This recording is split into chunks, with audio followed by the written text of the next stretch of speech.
Good afternoon. This Township of Salmon Committee of Adjustment meeting will come to order. Members of the public staff, presenters, and members of the committee, please be advised the meeting is broadcast and recorded and made available on the internet. Is there any disclosure of pecuniary interest or the general nature thereof? Seeing none, we will now go to our planner to announce the purpose for this meeting here. Thank you, Madam Chair. The Committee of Adjustment is holding a public hearing in accordance to Section 45 of the Planning Act in order to consider 4 applications for relief from bylaw 2009-021 being the comprehensive zoning bylaw of the Township of Selwyn. The prescribed notice of public hearing was provided via prepaid first-class mail to all residents within a 60-meter radius of the property subject to the applications, as well as by a sign posted on the subject properties. The notices were also available on the Township's website. The notice circulation complies with the requirements of the Planning Act.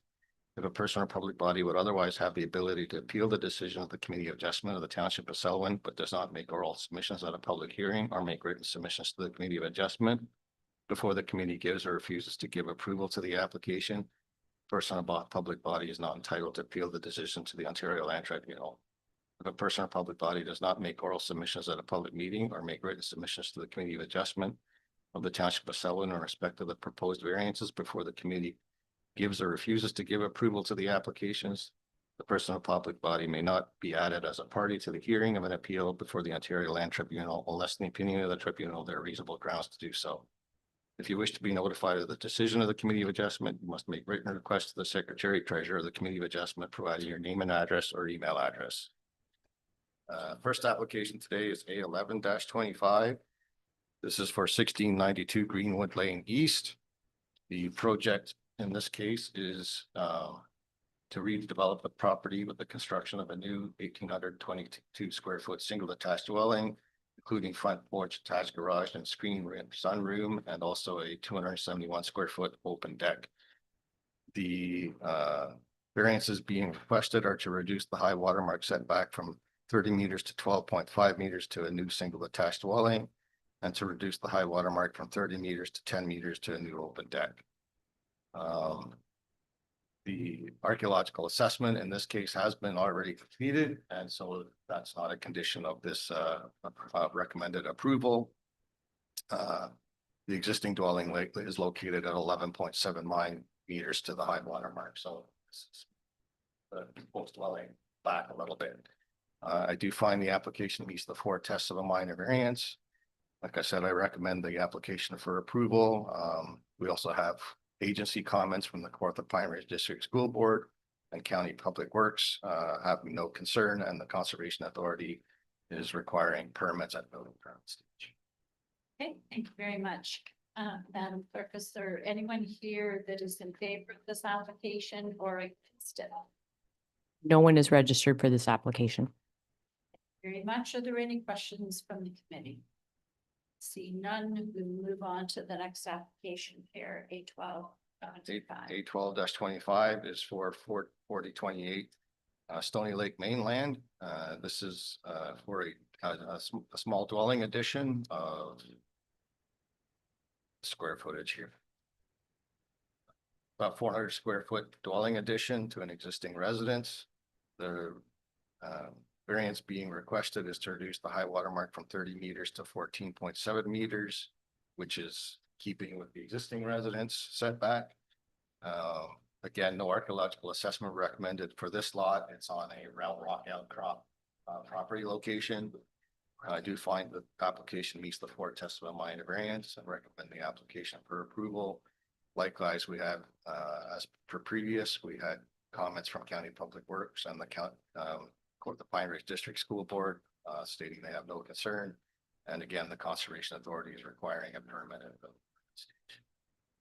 Okay, thank you very much. And I understand, Madam Clerk, that there was virtual attendance by the agent, Adam Leggett. Mr. Leggett, do you have anything you wish to add to what our planners report is saying? Hello. No, I don't have anything to add. I'm just here to answer any questions should you have any. Para's got it pretty much summed up. All right, thank you very much. Is there anyone else here in favor or against this application? Seeing none, I'll bring it to committee. Are there any questions? I see no questions, so we move on to the next application, 81325. Madam Chair, again, this application, 813-25 is for 934 Westlake Drive. The project in this case is to permit the redevelopment of the subject property with approximately 3,092 square foot single attached dwelling, including an attached garage. The variances requested are to reduce the minimum high water mark setback from 30 meters to 14.02 meters to the dwelling, to reduce the front yard setback to an attached garage from 7.5 meters to 3.89 meters, to reduce the interior side yard setback from 3 meters to 1.83 meters to the dwelling, and to increase the maximum lot coverage of all building and structures from 20% to 26%.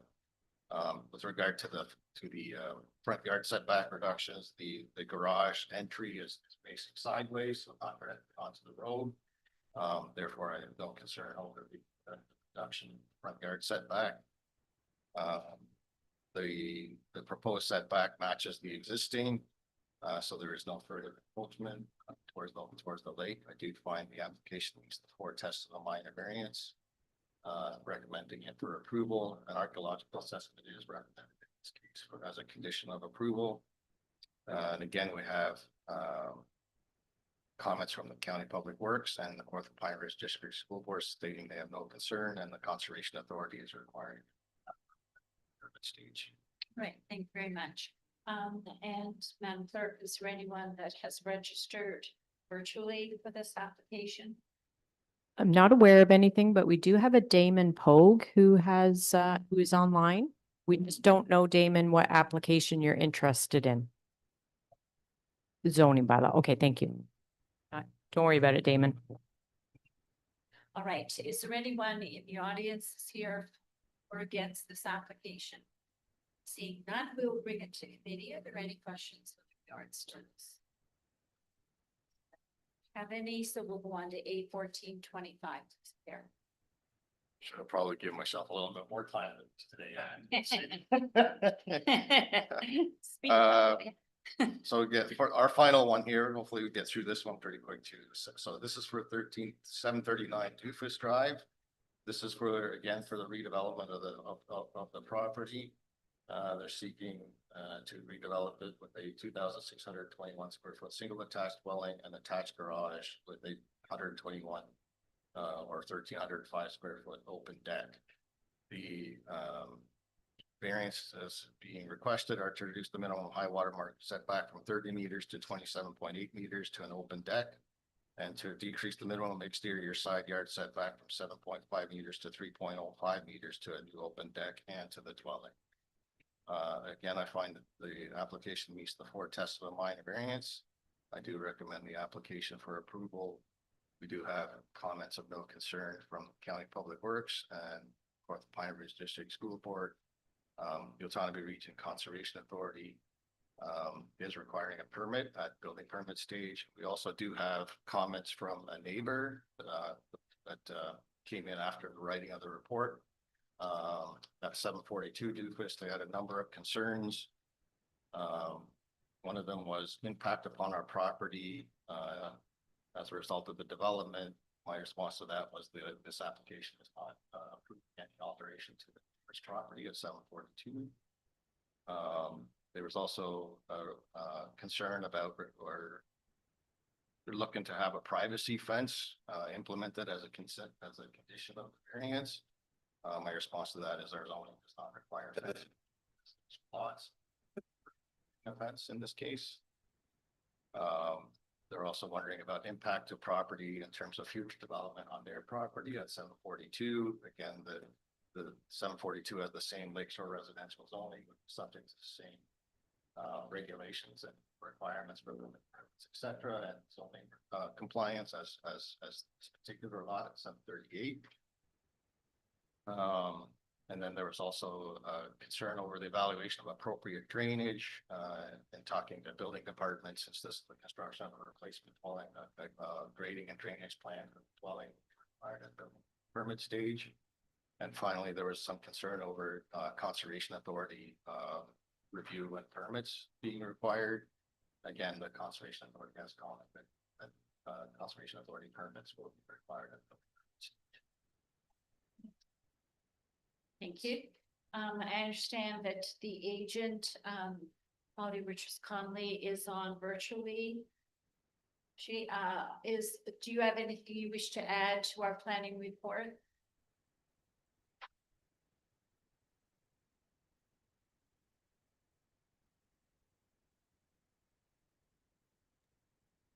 Polly?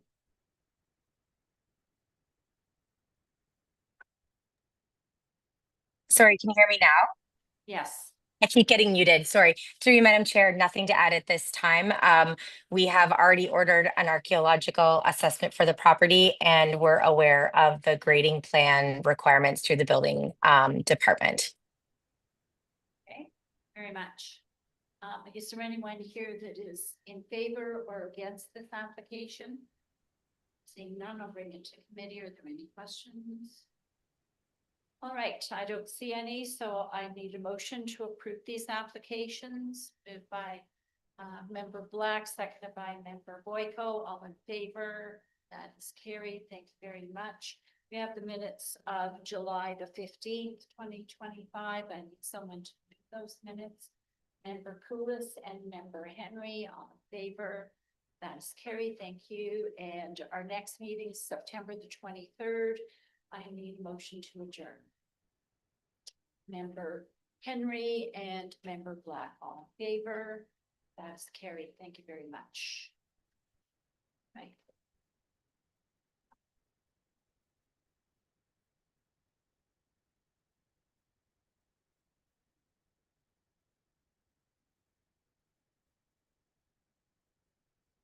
Into our regular council meeting of August the 12th, 2025.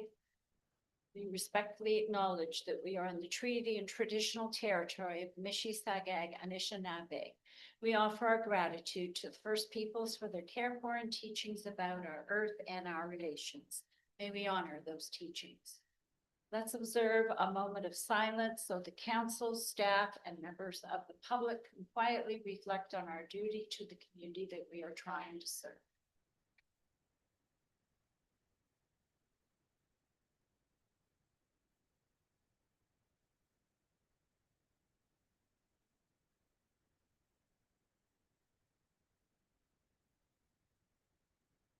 Thank you. Members of the public, staff, presenters, and members of council, please be advised that meetings are broadcast and recorded and made available on the internet. Is there any declaration of pecuniary interest of the general nature thereof? I see none. Please note that minutes. We have our minutes of July the 15th. I hope everyone's read them and there are no errors or omissions. Can I have someone move them, please? Councillor Koulis, seconded by Councillor Henry, all in favor. That is carried. Thank you. Is there a discussion out of the minutes? We'll now move on to our deputation, Brittany Clark of Food Cycler Science. She is online. Yes, I'm here. We can just barely hear you, Brittany. Yeah. Are you able to hear more now? Not really. If I don't know if you can move closer to your mic or really speak loudly. Okay, how is this? Can everyone hear this okay? Yeah. Wonderful, thank you. I will share my presentation.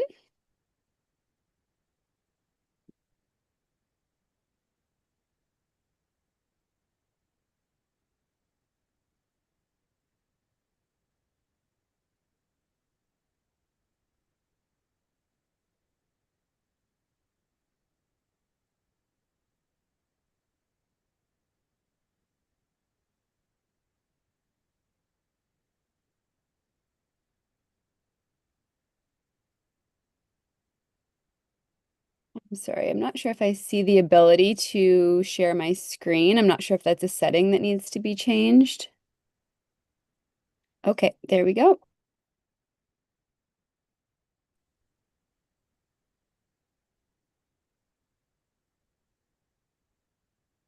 Okay, there we go. Thank you, everyone.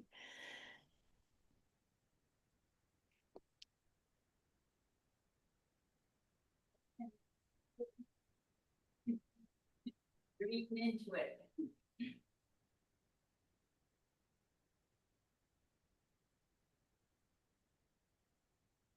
All right, can everyone see this green screen here? Yes, we can see it. Okay, perfect.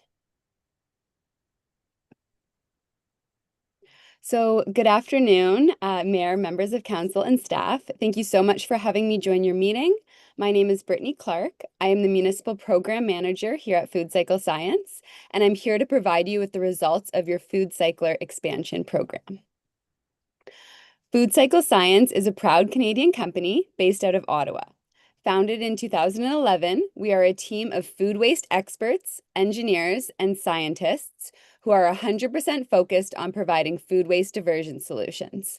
We do this using our innovative technology called the Food Cycler, which is sold directly to consumers, to schools through nonprofit organizations, and to municipalities through our Municipal Solutions Program.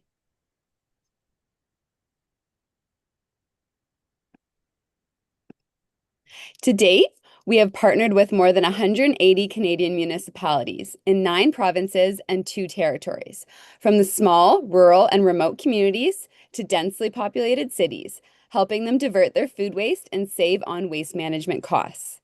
The communities that partner with us have the same thing in common.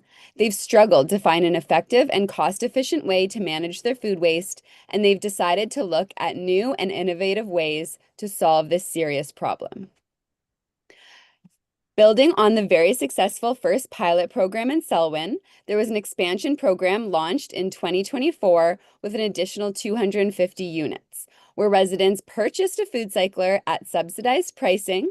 They tracked their usage for 12 weeks, and they then completed a final survey to provide valuable data and feedback about the program. We collected 172 responses from your residents. When we asked them where their food waste went prior to using the food cycler, 45% answered that at least some of their food waste went into the garbage, 25% they compost all year round, and 25% said they only compost in the summer months. Understanding where food waste was going prior to the program helps us better understand participant behaviors and identity, where gaps or inefficiencies might exist in current systems. This data gives important context for evaluating how the food cycler fits into the broader waste landscape and where it can add the most value to your community. For those who didn't compost, the majority chose not to due to concerns about wild animals like bears and raccoons, and said that it was simply too much work and maintenance. Many also reported concerns about bad odors and lack of space or know-how. These answers are very much in line with a lot of the data we have collected through our municipal programs over the years. And Food Cycler is a great solution to these problems because it's easy to use, odorless, and the end product helps to prevent wildlife encounters. Almost 50% of the units in your community were FC30s, 38% were Eco 5s, and 12% were the new Eco 3s that were launched midway through the program. Based on the data collected for diversion, your residents ran an average of 3.28 cycles per week on their FC30s, 3.21 cycles per week on their Eco 3s, and 2.87 cycles per week on their Eco 5s. This is the equivalent of 229 kilograms of food waste per year per household being diverted by the food cycler. So with 250 food cyclers, this is a total of 57.3 metric tons of food waste that no longer needs to be collected, hauled, or processed through the curbside waste each year. And it's a meaningful reduction in both weight and collection-related emissions. Over the course of the year, 250 food cyclers will divert 74.5 metric tons of CO2 equivalents from local landfills, the equivalent to carbon sequestered by 75 acres of forest every year. Residents reported generating 0.52 fewer standard garbage bags per week, which is a reduction of 27 garbage bags per household per year that is no longer being trucked to local landfills. When we look at the impact across both programs, which is a combined 500 households, it is estimated you are diverting around 13,500 standard garbage bags from the landfill every year. And I'd like to share a quick quote here from one of your residents. They said, "This is a fantastic incentive program. The benefits outweigh the costs with a subsidy from the township. We only put our garbage out every 3 weeks. This saves landfill expenses from tax money for garbage pickup, gas, personal time, noise on collection day. It also creates enhancements for gardening, bringing food waste from cottage country along with reducing emissions. Congratulations to Selwyn for your positive initiative. Well done." When we asked if users used the food cycler motivated them to waste less food, the vast majority said yes. When managing their food, they become more aware of how much food they're wasting in the first place because they can see it.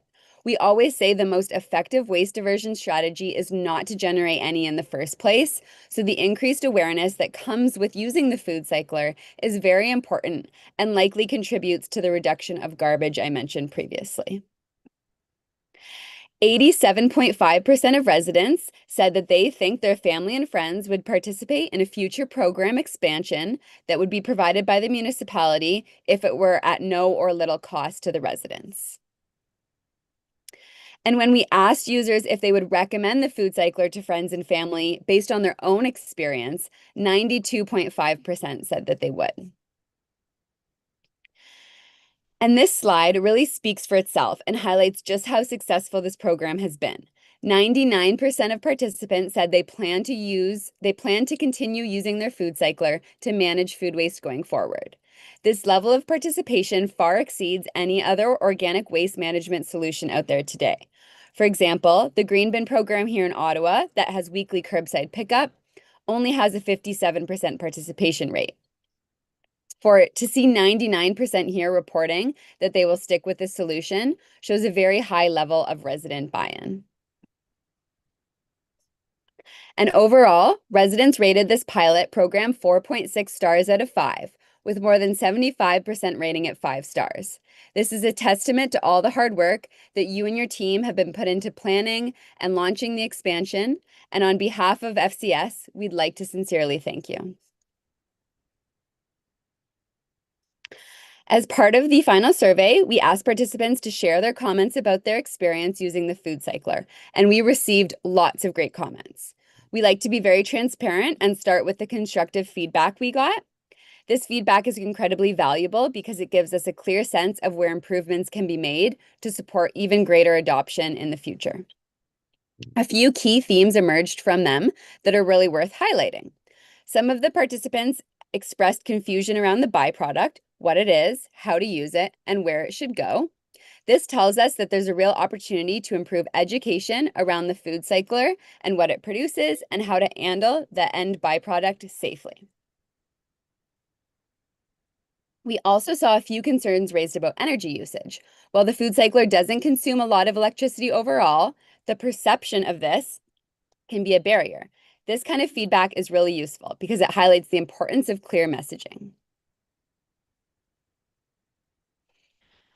We also received a lot of overwhelmingly positive feedback from participants who really loved using the food cycler. They highlighted how clean and easy the process was, no smell, less mess, and no need to drag heavy bins to the curb. One participant summed it up perfectly when they said, "We are very happy with the machine and results and would suggest trying to expand this program to more households. I would put this ahead of initiating a new green bin program." Overall, it's very clear the food cycler has made a strong impression. It not only simplified how people manage their food waste, but actually improved their experience with it, making it more accessible, less unpleasant, and even a bit rewarding. This kind of enthusiastic response about managing food waste really highlights the potential for long-term adoption of this program moving forward.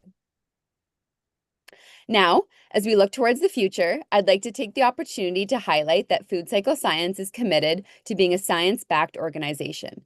We have partnered with industry leaders to develop tools such as our Foodalizer gardening guide for residents, the life cycle analysis and carbon footprint of the food cycler, and our GHG emissions reduction calculator. These can all be used to provide our municipal partners with the facts they need to make informed decisions about the future of their food waste. As a final note, I want to leave you with a brief roadmap of where Selwyn stands today and what the next steps could be. Between the pilot and the expansion program, there are now 500 food cyclers in use across your community, one of the largest pilot programs in Ontario. This is a significant achievement, and it speaks to Selwyn's leadership in advancing practical, community-based solutions for organic waste. Looking ahead, we would welcome the opportunity to work with you on the next phase of your organic strategy. Many municipalities feel that in order to achieve large-scale organics diversion, the only option is a costly curbside green bin program with extensive infrastructure. The food cycler model can offer a simpler, more cost-effective, decentralized alternative, and we'd welcome the opportunity to provide a feasibility study and financial analysis to explore what a full community-wide program could look like. We look forward to supporting Selwyn as it advances its organic waste management goals, whatever direction that journey may take. Thank you very much. That's all I have today, and I'm ready to answer any questions. Thank you very much, Brittany. And certainly this program has been very successful. I've heard nothing but good things about it. So are there any questions? Deputy Mayor Black. Thank you, through you, Mayor Senes. Thanks for the presentation. It's great to see the positive results that come out of it. One of the statistics that was brought in your presentation was that there's 74 metric tons of CO2 reduced by not having those organics go into landfill. Does the machine in their composting process create any CO2? And if so, how is that managed? Yeah, not to my knowledge, we do have a detailed carbon footprint and life cycle analysis of the machine. So we have done a very detailed study, and I can share this with you afterwards, of the carbon footprint. So the emissions that are related with making the food cycler, the shipping, the production, all of that, and then what it negates by avoiding this food waste going into a landfill, it is a carbon negative solution. So it saves more emissions than it produces in its entirety. I'll follow up through you. Yeah, I'm more interested in the actual cycling of the organics and whether it creates, it's the same process sped up really, as opposed to putting it in the ground. But does the machine actually produce any CO2 while it's operating? I guess that's my question. Yeah, not that I am aware of, but I will go back with our in-house scientists and double check that answer and get that back to you. Okay, thank you. Much. Do you have a question? Councillor Poulos. Thank you. Thanks for the presentation. I'm wondering, of the resources that you noted in your presentation, like the gardening guide, can you provide the links to that or share some physical copies that we can share with our residents? I know I have some people asking about, what it looks like, more of a tangible results product. And a lot of people around here still don't know what to do with the leftovers, we'll say. I mean, most of us Yeah. just in the garden, seeing what happens. Yeah, we can absolutely share that. It's a really great detailed guide of exactly how to incorporate it. We do find that some households just produce too much for their own gardening needs. So in that case, we of course recommend sharing it with friends and families that don't have a food cycler. Some communities have looked into setting up a local community garden or a local farm for a drop off, which we're happy to help you coordinate if you're looking for something like that. And then my follow-up there is, are you guys going to be at AMO? We are, yes. We will have our booth, so we would love to see anyone that can come by.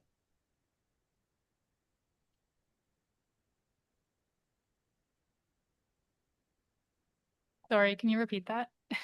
Yes, we are going to be there. Myself personally, I won't, but my team is going to be there. Farah will be there. Christina and Jess, I think you've worked with them in the first pilot program. So we will have a booth, and we look forward to anyone coming to stop by. I mean, I feel like we should stop by for a picture or something. Yeah. Yeah, our team would love that. Picture, actually. as it was a successful second phase. We have a proposed resolution to receive the board providing results. Sir Henry's. The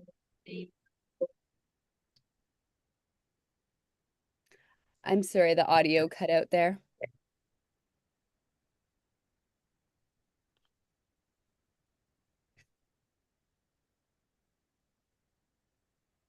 I'm not sure if you're able to hear me. The audio cut out, so I wasn't able to hear your comment.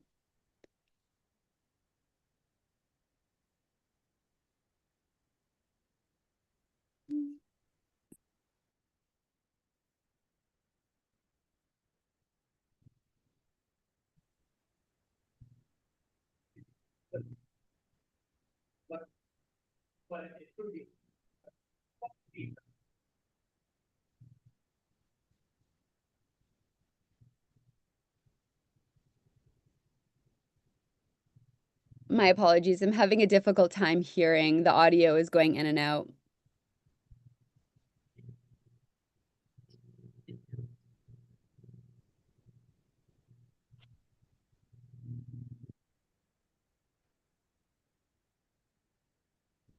Granny, you were saying we were having a sound issues, so can you just hang on a second, please? Thank you.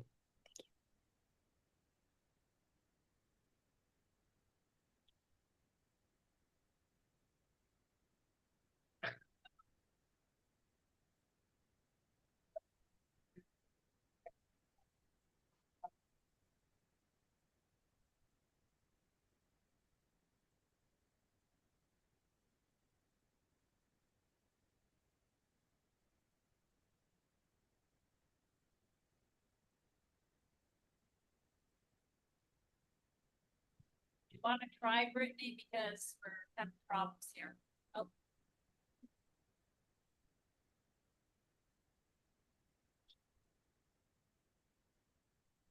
I heard that okay.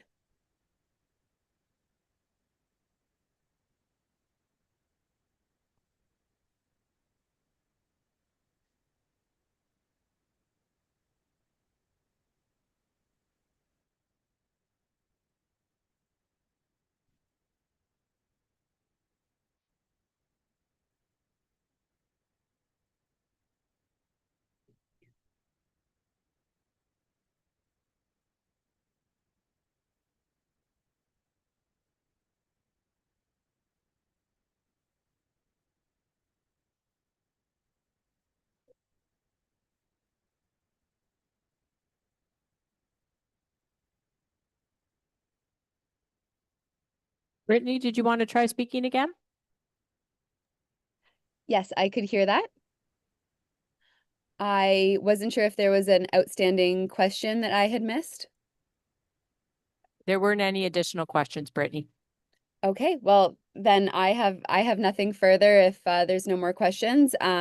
We look forward to seeing you at AMO, and we think that you have been absolutely wonderful partners, and we're very proud of how far you've come. See you at Amy. All right. Thank you. Bye. So we're 5 minutes away. Clerk. Were there any questions for question period? Thank you. We have the reports for the second quarter. We can start those and then pause at 1:30 to have our public meeting.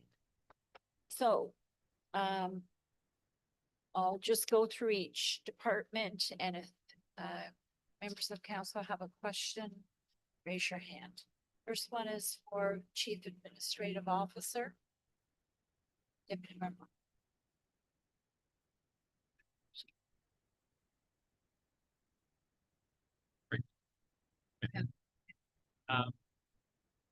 Janice, thank you. With the non-eligible sector, happening in January, but they're not eligible. Are they eligible to bring it to our landfill recycling center? I know there's some link to the contract with the provider. Are we gonna be able to have them come in and drop stuff there, or is it gonna be something special?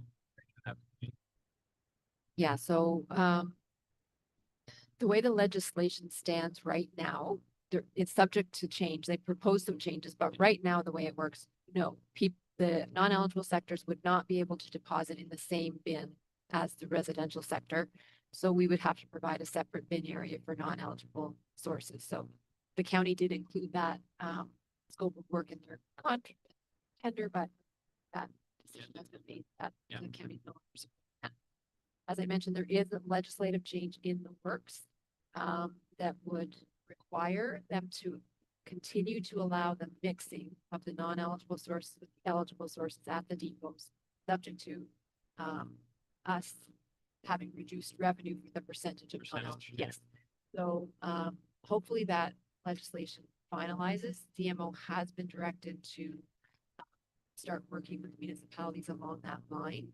We have just received some information from CMO about carrying on with their depot operations agreement for 2026. Okay. And there's a meeting on Friday actually to provide some more information around how this intermingling could potentially work. So hopefully we can get things worked out and have the service continue.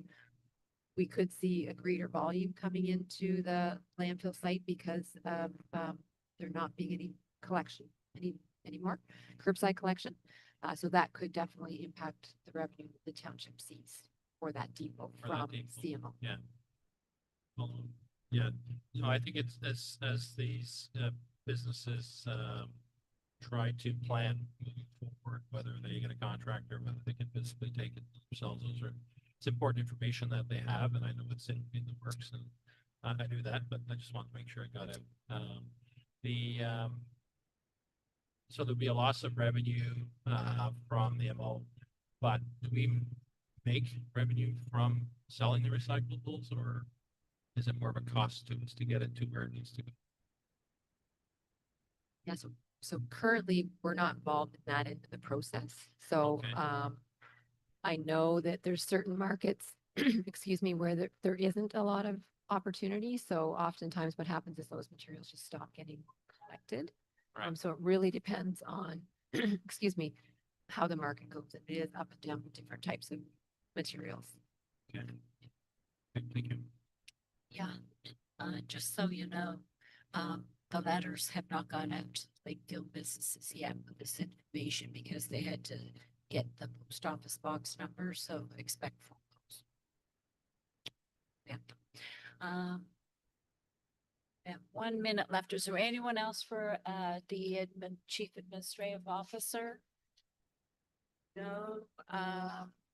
Dare I go into the building and planning? With a minute left? No. Okay, we're gonna go to the public meeting and we'll come back to this. And we will go to our planner to make the announcement as to the purpose for the meeting. Thank you, Your Worship. The Council of the Township of Selwyn is holding a public meeting in accordance with Section 34 of the Planning Act in order to consider the zoning amendment application today. Prescribed notice of public meeting was provided via prepaid first class mail to all residents within a 120-meter radius of the property subject to the application, as well as by a sign posted on the subject property. The notice was also available on the township website. The notice circulation complies with the requirements of the Planning Act.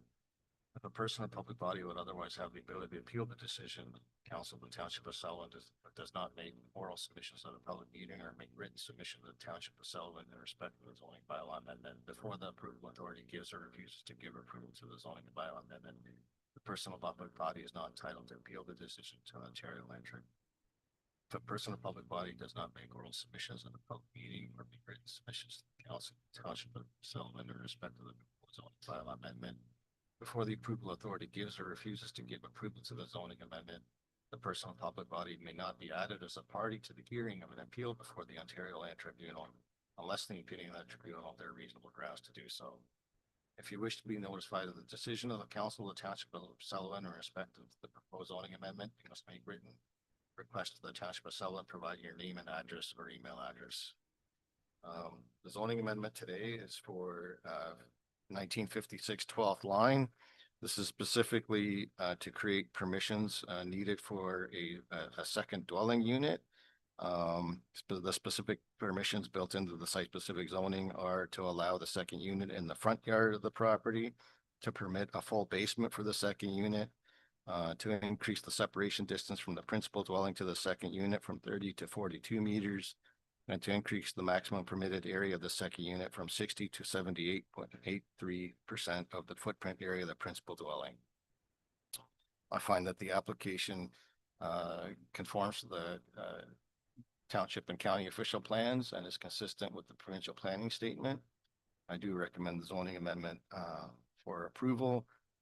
We have comments from the Kawartha Pine Ridge District School Board, Enbridge, County Public Works, and the Autonomy Region Conservation Authority stating they have no concern. With regard to archaeological assessment in this case, the development site is sufficiently far enough from any water bodies as to not trigger the arc assessment. And just for this general knowledge, this is a 103-acre farm parcel that has about 590 meters of frontage on the 12th lines. There are your comments. Those are my comments. All right, thank you. I understand that the agent Kevin Dugay is on the line.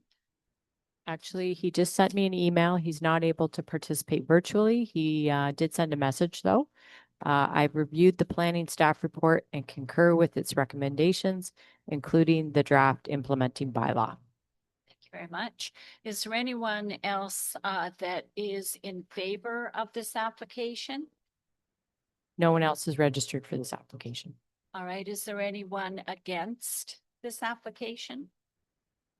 No. Okay, all right. Mr. Pogue, did you have anything you wish to add? No, I think I'm okay. I mean, ideally we'll get approval here, and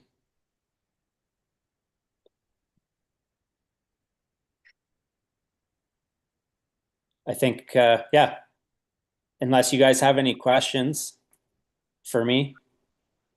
Right, thank you. So I'll bring it to council. Are there any questions? Deputy Mayor Black. Thank you, through Mayor Sennis. I support the application. I think this is a great step forward to add housing in the community. Just some questions paired with regards to the bylaw that we passed to require for rear yard location. Clearly in the home situation, rear yard is where the barn is and the manure pile, and so this is a reasonable exception to that.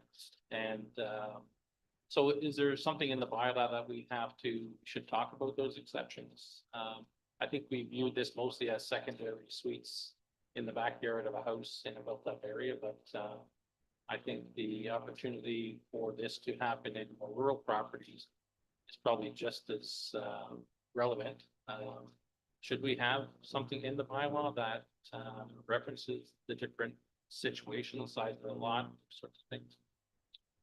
So through your worship, this is definitely an issue I've got on my list of things to review when we get to our comprehensive review of our zoning bylaw.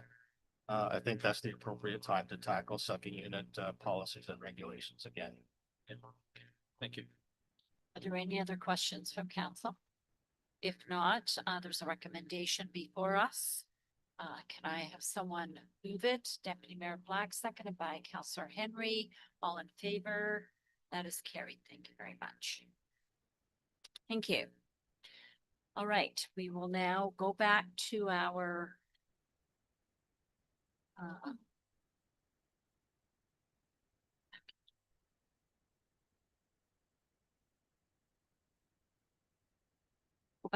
reports, and we're looking at building and planning. Are there any questions or comments with regards to that? Councillor Boyka. Thank you. Through you, Mayor Sennis. I'm looking at the short-term rental complaints report, And what I see, and this is a question that's been asked before, but I have been asked again. So I want it asked and answered again in a public meeting. And that is, it says that for the second quarter, there's been 5 complaints. They've all come from Smith. And what we tell our people is that if there is a problem with a short-term rental, call the OPP. If the OPP are called, or if it's in Lakefield, the Peterborough Police are called, would those calls to the police be reflected in our numbers that are listed here?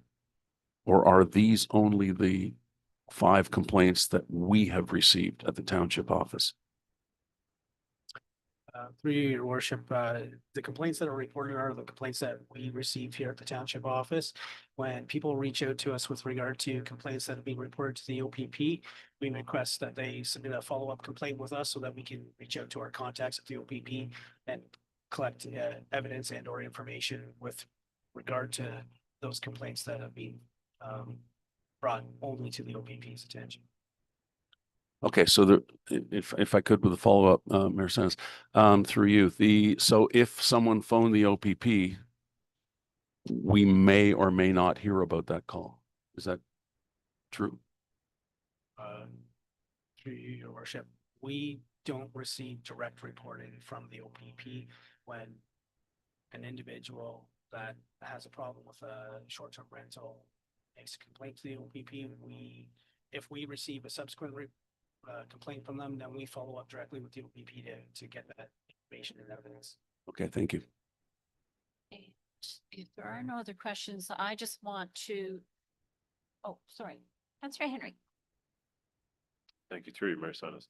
Also on the short-term rentals, I'm curious with the complaints received versus how many of these complaints were followed up by the township staff and how many were found to be non-compliant or in violation and how many fines are actually issued.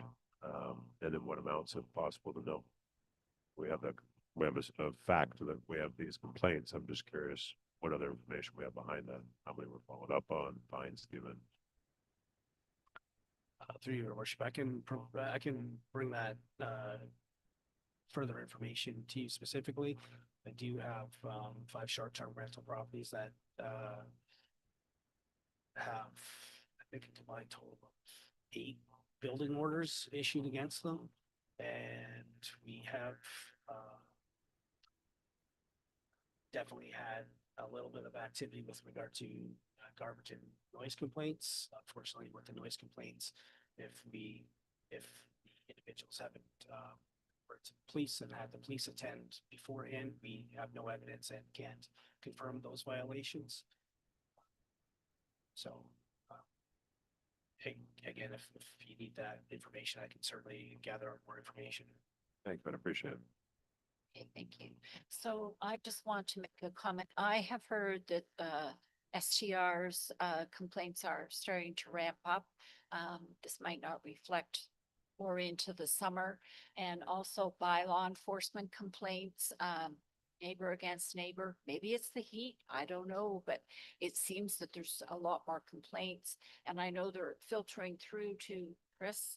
I just want it noted that I think it's challenging to deal with all these with the resources we have, and I think council and our CEO will have to keep a close eye on this to make sure we don't get out of control. Through you, Mayor, couple of questions, just on the bylaw enforcement again. I got a call on the weekend about an issue that I managed to push off until I have a chat with Adam later. But he wanted to call into the township emergency number. Now, would that trigger a bylaw enforcement officer going out? Do we have that level of contract? I know it's mostly contract we have, right? So can we get a bylaw officer out in the evening or on a weekend, I guess is my question, so we can let residents know that that's not going to happen. Yeah, no, we do have a bylaw enforcement Yeah. officer, and he works a regular office hours. We do have utilized security on occasion. Robert would schedule that on occasion as required. But no, we do not have an on-call bylaw enforcement officer that would respond to that type of call. So when they call the town, sorry, follow up. So when they call the township after hours or on a weekend, somebody's picking up the phone. Yeah, the emergency the line sign goes to, person. to And TAC. that person go out to investigate. No, it would be an answering service, and the answering service has instruction in terms of who they would call for different types of reports. Right. So it'd have to be more issues of safety, Mhm. not that type of complaint. Yes. Robert, Through your worship, additionally, just with the staffing level resources, it takes approximately 2 weeks, sometimes more, for our bylaw enforcement officer to even attend the complaints that are generated.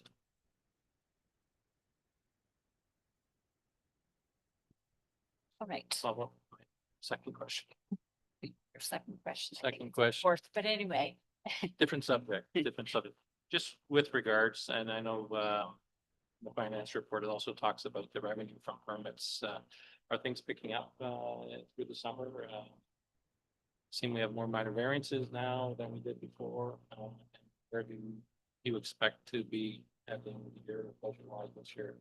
If not around now. Through you, your worship, our permit activity and application numbers are up. Our permit revenue is lagging a little, although we have had a few fairly decent permits come in recently.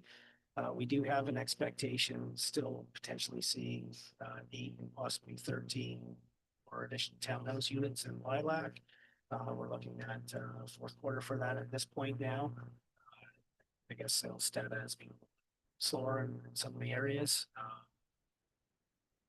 It's really hard to predict where those numbers are going to end up, but I still have a fairly positive outlook, and definitely our planning activity has picked up with regard to planning application process this year. questions for building planning, no, want corporate and community service, clerk's department, questions? Accused of reading everything that I do. With respect to the docking agreement with TSW, is that new docking or is just that where they're allowed to tie up at the side of the pier now? It's the existing pier beside the old blue building, at the end of Smith Street. It's Okay. not new docking. It's not new docking, just want a clarification. Yep. Any questions? Seeing none, we'll move on to financial services. Question. Fire department, yeah, Second, get mine. Together here. Lane, with respect to the software the township uses, same software that the county uses? That's you, Madam Mayor. Are you referring to the planning software, the financial software. Yeah, the financial software. I'm not sure, remember, I think it was Lennox installed. okay, yeah, with respect to the current financial software, we do use the same that the county uses. Okay, yeah. Where I understand that it's not going to be supported a number of years down the road. That's correct. Kate. Right, okay, yeah, same stuff. Okay, thank you. Okay, fire department. Questions?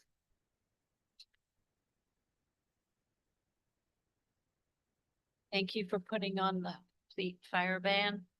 We had more emails than care. All right, human resources, questions? Yeah, Premier, just want to thank Kim for all the hard work. She's the busiest person right now with all the bodies we're bringing in. Thank you. library services, Sorry. sorry, Mayor. Councillor Boyko. Okay, through you, Mayor Senes. Yes, I want to thank you as well. So it's been challenging not only for you, but for all the other folks around these tables. The one thing it says customer service survey, which I'm really looking forward to seeing the survey and seeing the results of it, but it doesn't say whether it's complete in progress or so where are we with that? And a follow-up question is going to be, and when the survey is prepared, will it be shown to council, the questions that will be part of it, or will it simply happen? What is the process for putting it out there? We typically don't, we haven't started it yet, so Yeah. that will be something happening in the fall. Yeah. And we have in the past had issues with internet bots participating in the survey, so it gets a little bit tricky to make sure that we're getting real data, but we have it's a survey that we send out to our building applicants and planning, I can't remember. But we send out specific invitations to people who have participated in the services of the township. It's also open to anybody who wants to provide us feedback on our customer service. So we offer paper copies here at the township office if anybody wants to complete those, as well as online. So I work with Megan in our IT department to help make sure that it's a smooth process. And then we do provide for sure the results to council once we've gotten the results back. Thank you, through you, Mayor Senes. So we will see the results, but we won't see the questions prior to the questions going out. No, not typically, no. Okay, thank you. The view resources. Want to library, any questions for library services? Councillor Coles. Thank you, through you. Just a question to Sarah.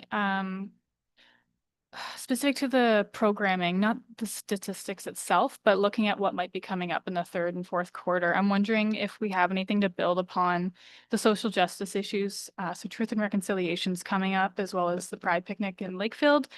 Both of those, are we doing anything? And I do want to flag that the Pride shows that it's now actually in, I think it's Cenotaph Park instead of Isabel Morris Park. So because it's closer to the library, I'm wondering if we're doing more or less, or what's going on there. Yep, through you.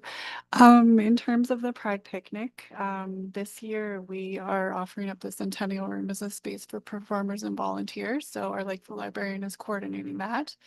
Our contribution to Pride Picnic is we offer, I think, 100 take and makes. We have a bubble station, and then we do a Pride themed story walk. So that's essentially what we'll be doing this year as well, just because the Centennial Room is being used at this time. In terms of Truth and Reconciliation, we usually recognize more around June 21st, Indigenous Peoples Day. So that's usually when we do our children's programming. We do have the Pollinator Garden in Ennismore too, which was funded through a grant around Truth and Reconciliation. And its constant care and upkeep is just kind of a testament to how Truth and Reconciliation is an ongoing process. We were successful in receiving seniors community grant funding. So we are exploring some opportunities with Curve Lake that might be possible in September, but nothing concrete yet. Thank you. Any other questions for library services? Councillor Henry. Thank you, to you, Mayor Senes. Thanks for the information. I do see there are new membership numbers are rising where a lot of other where circulations are declining. Do we track our declining memberships? Active cards, see demographics. Maybe address it. Yes, through you. We don't track demographics of our patrons. That's tricky. In terms of our active users, cards are active for 2 years and then they expire. So it's kind of an ongoing process, just keeping them updated. And we kind of wait for people to call in or email us to let us know that their card's no longer working. In terms of new members, yeah, I'm not sure. Yeah, there are a few different reports that we could run through our ILS provider that might be able to help us, kind of nail down what, those demographics look like. But nothing that I can report at this time. Through you, just a follow-up to that, one of the booths at AMO, we're a membership of them. We can stop and ask what they do for other municipalities in regards to looking at how they track those trends. So, thanks. Thank you. All right, move on to Parks and Rec. Questions? Deputy Mayor Black. Yeah, we're too polite. We're good Canadians. A couple of questions for Mr. Richardson. The signage project for the Innismore Water Park, that's going, looks like it's on schedule. signage put in for the year end? Is that what I see? It's in Um, progress, I'm not sure. yeah, through you, Madam Mayor. It is in progress. There's a few things that have made it a little more difficult. We didn't get the spring start that we wanted to on some of the work. But we may have to defer part of that, especially now that we know that other work in that park will be done next spring. So there might be some efficiencies in doing all of that at the same time. So, but a large part of it will be done, like the major signs will be changed out and the route will be changed out. Matter of fact, I believe we have another meeting very shortly. And yeah, it looks like some good progress with the rest of the work that needed to be done there. Second question. We've had kind of a conversation about the parking area improvements around the pickleball on 8. I think the last we chatted, we said we thought it would happen with the 2026. Was that budgeted in 2025 or was it budgeted for 26? Yeah, through you, Madam Mayor, it was budgeted in 2025.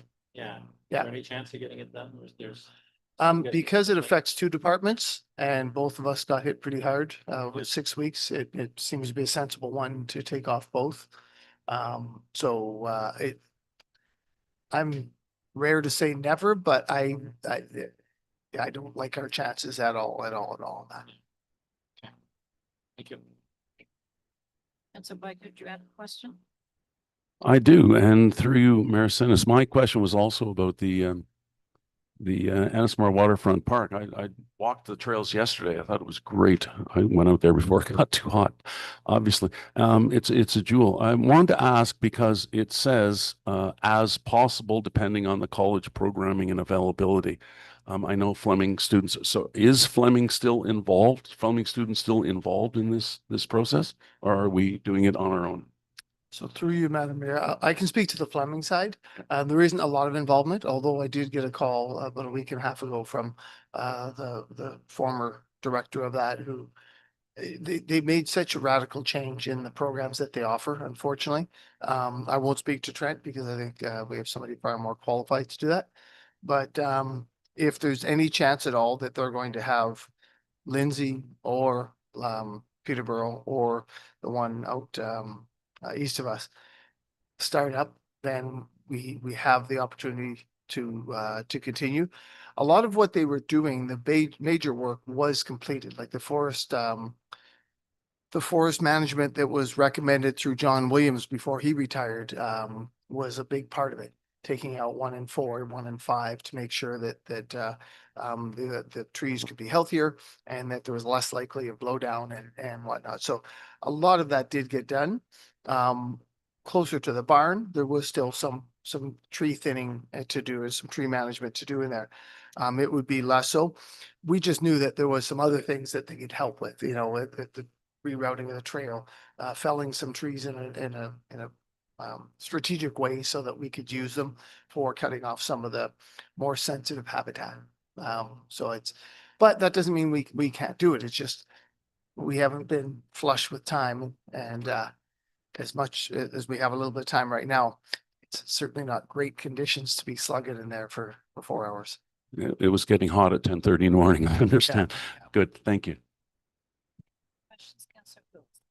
I can like take off my counselor hat and speak about the Trent side of it. So I'm waiting. So we're only halfway through August. I won't hear until probably the second week of September with Trent if we're gonna have another student for the accessible trails project. We're at the point where I had to actually go back in earlier this week and I'm looking at the boardwalks and Mike and I are gonna talk about boardwalks and then we're gonna finish the map. Because we want to decide how we're gonna identify the boardwalks on that map where we can make it. And then we've had trail signage changes. So we might have to go back in and put that new sign in. I noticed that one on the walk. So there's just a kind of intricate details between what we're doing on the ground and what we're doing as volunteer stuff. But once I know if we have a student, next part of that would be, it won't be on the ground, it'll be digital, like storytelling, mapping it out. Yeah, just a final comment through you, Mayor. Yeah, that's excellent because as I said, I went through it a few years ago, but to go through it yesterday and to see what a jewel it actually is, I'm glad all of that attention is being paid to it. So thank you.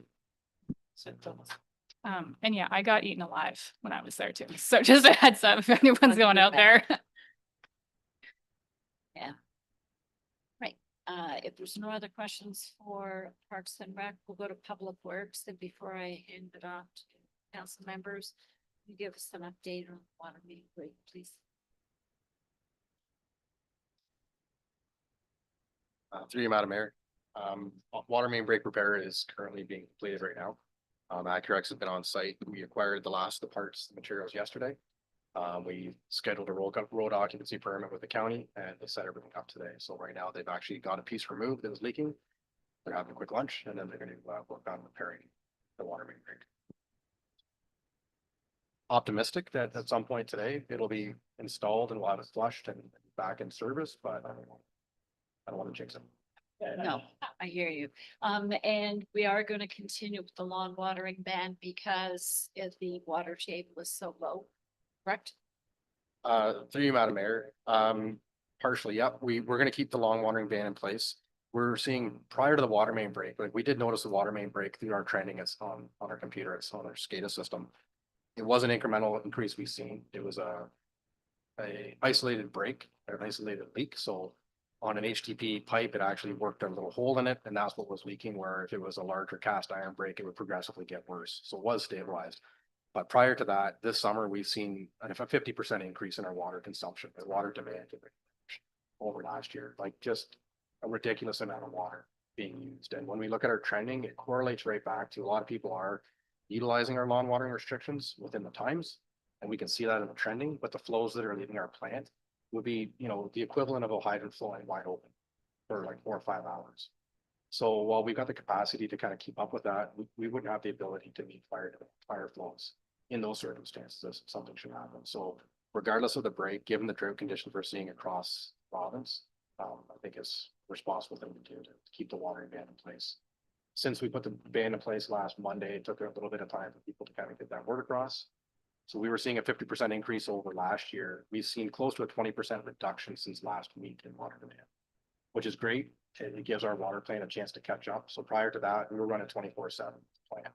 So typically it runs on tower level. It would fill the tower and shut off, and then it would draw it down and the plant would start up. That also gives us an opportunity to perform maintenance at the plant that we need to do. We didn't have that chance for over a month. The demand was so high. So since that watering ban's been put in place, we're able to actually regulate that flow a bit more and perform the maintenance we need to do and give our filters a chance to backwash and everything. So it is working. We're still well over what we were last year, but it has made a big impact. And I see you've got some signs up in Lakefield that say that there's a lawn watering ban. Yeah, we found some signs at a retirement there at our shop, so we stuck them up to there. Yeah. Right. Are there any questions, Councillor Boyd? Thank you. Through you, Marcenus. Thank you, not only Adam, but all of the people that have been working on this, because it has been a topic of great concern, as you would imagine, in Lakefield. I've been inundated with calls and emails. I want to go back to something that Councillor Henry brought up after the ice storm. And he made a motion basically saying that we need to learn from the ice storm. And I think we all agreed that that review needs to take place because that emergency taught us a number of things. And it seems like in any emergency, there's 3 phases. There's preparation, and then there's the restoration. I'm happy that is happening. Then there's the communication. And I think what we learned in the ice storm is the online communications can go down. And one of the things we're going to be looking at in the fall with this emergency, I'm in no way saying that the water issue in Lakefield is equivalent to the Derecho or the ice storm, but it's an emergency nonetheless. If we talk about preparation, restoration, and communication, then part of what we need to prepare for is the communication, given that we may not have the online available to us, like part of the ice storm. Also, due to the demographic of I would say the entire township, but especially Lakefield, there are all kinds of people who don't have online communication. And therefore, I believe when Adam mentioned that there were a lot of people who didn't hear for a while, and it took a while to kick in because so many people didn't hear about it. I was dealing with people, many people every day who said, what water restriction? There was an argument among 2 neighbors when one neighbor went over to tell another neighbor, what are you doing watering your lawn? And the gentleman had legitimately not heard of it. He hadn't heard of it, and it was 2 days ago. So what we've got is a situation where I think as part of this review that Councillor Henry asked for and the staff is going to be bringing for us in the fall is how do we better communicate with people beyond relying on online communications? And I was really happy in email back and forth that I had with Angie and Adam today to hear about the signs, because that's old school, but old school works. And I think part of what we need to be talking about, not just with this emergency, but who knows what the next one is relying not just online, but old school communications. And so that's all I want to say about that. Thank you. Madam Mayor, just to follow up, I think it's definitely important to have some of that kind of physical communication out there as well. But what I've kind of been hearing on the roads as well, and over the last month, we've been trying to really do an education piece with the operators and just letting people know about the lawn watering restrictions, because you know, as much as we advertise it, some people just don't get that, you know, and a lot of times I think it's important for people to educate and realize that the water they're putting on their grass is potable water. And I've had two conversations today with people that were like, well, I heard there was lawn watering bans, but I don't believe it. I live near the river. Right? So I mean, signage isn't going to help the individual like that, but you know, I spent some time and explained our water process and our capacity constraints and a permit to take water and all those things. And they're like, oh, okay, well, yeah, and our fire flow capacity, like our ability to meet fire flow demand. But I mean, and he seemed receptive to that, but at the same time, there's this attitude in the village specifically that you live near the water, there's an abundance of water. Right. And I think a lot of times that people need to kind of have that educational component to realize that, you know, it takes a lot of energy, a lot of time, a lot of money to treat the water and make it potable and meet all the regulations, right? So when they have their irrigation systems and they're watering their grass, I mean, that's all taking up that capacity. I think people maybe forget that sometimes. Yeah, and it's actually, it's interesting. It's an education thing too, though, because an email went out to everyone where I live and said they're not cutting the grass because it's not growing and we're not watering. But do whatever you can to make it rain. Do a rain dance, wash the car. And I sent a thing out and said, don't wash the car. Yeah. No, Yeah. again, this is using water unnecessarily. So, yeah. If I could add to that, I absolutely agree through your Mayor Sennis that this is an absolute terrific opportunity for education. I had a conversation with a person and I said, do you remember when you were a kid, you could drink out of the hose? Well, there's a reason why you can drink out of the hose. And I made that very point. So I think that part of when we're talking about preparation, restoration, communication has to have an educational element to it, as well as just saying, don't do this. Here's why. So thank you. And again, I would just want to thank Adam and all those who are working with Adam, because a whole lot of people in Lakefield are going to be very happy to have a little water. Thank you. Just as Adam. Yeah, no, sorry, through you, Madam Mayor. Definitely. And I find it's a little ironic at times, right?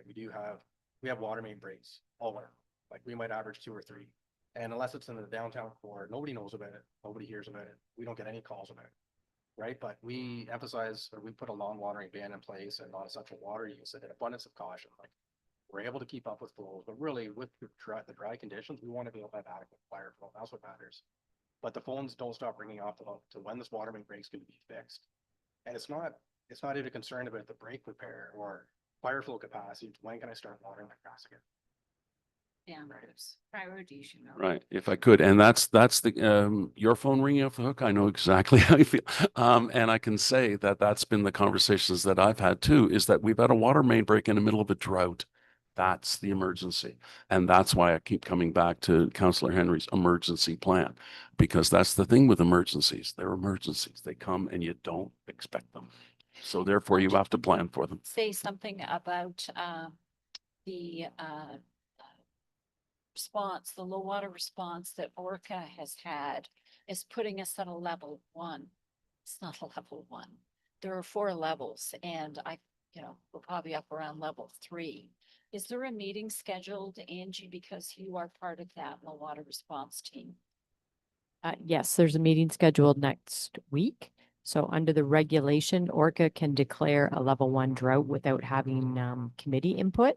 So there is a meeting next week, and I do expect that in all likelihood that level will change. Which puts even further restrictions on water use. Get through, Mayor Sennis. I mean, we talked about signage there, the number of digital boards in Lakefield. Maybe we can buy a little time on it, on the digital board to say water ban in effect or something. We've done that. Perfect. And we've reached out to some private companies that have them, and they've agreed to put the message out as well. Yes. No, that wasn't my question. My question really, with respect to, the fires in City of Kawartha Lakes and North Kawartha, one of the issues that they're challenged with in fighting those fires is access to the lands, because many of those areas have still got trees down in right of ways.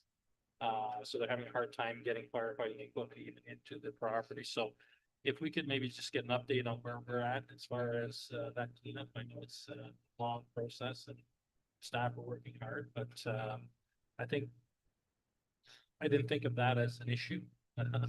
But you're trying to get a fire truck down a laneway that's closed in, that's gonna be a problem. So maybe an update, get back on that and your expectations.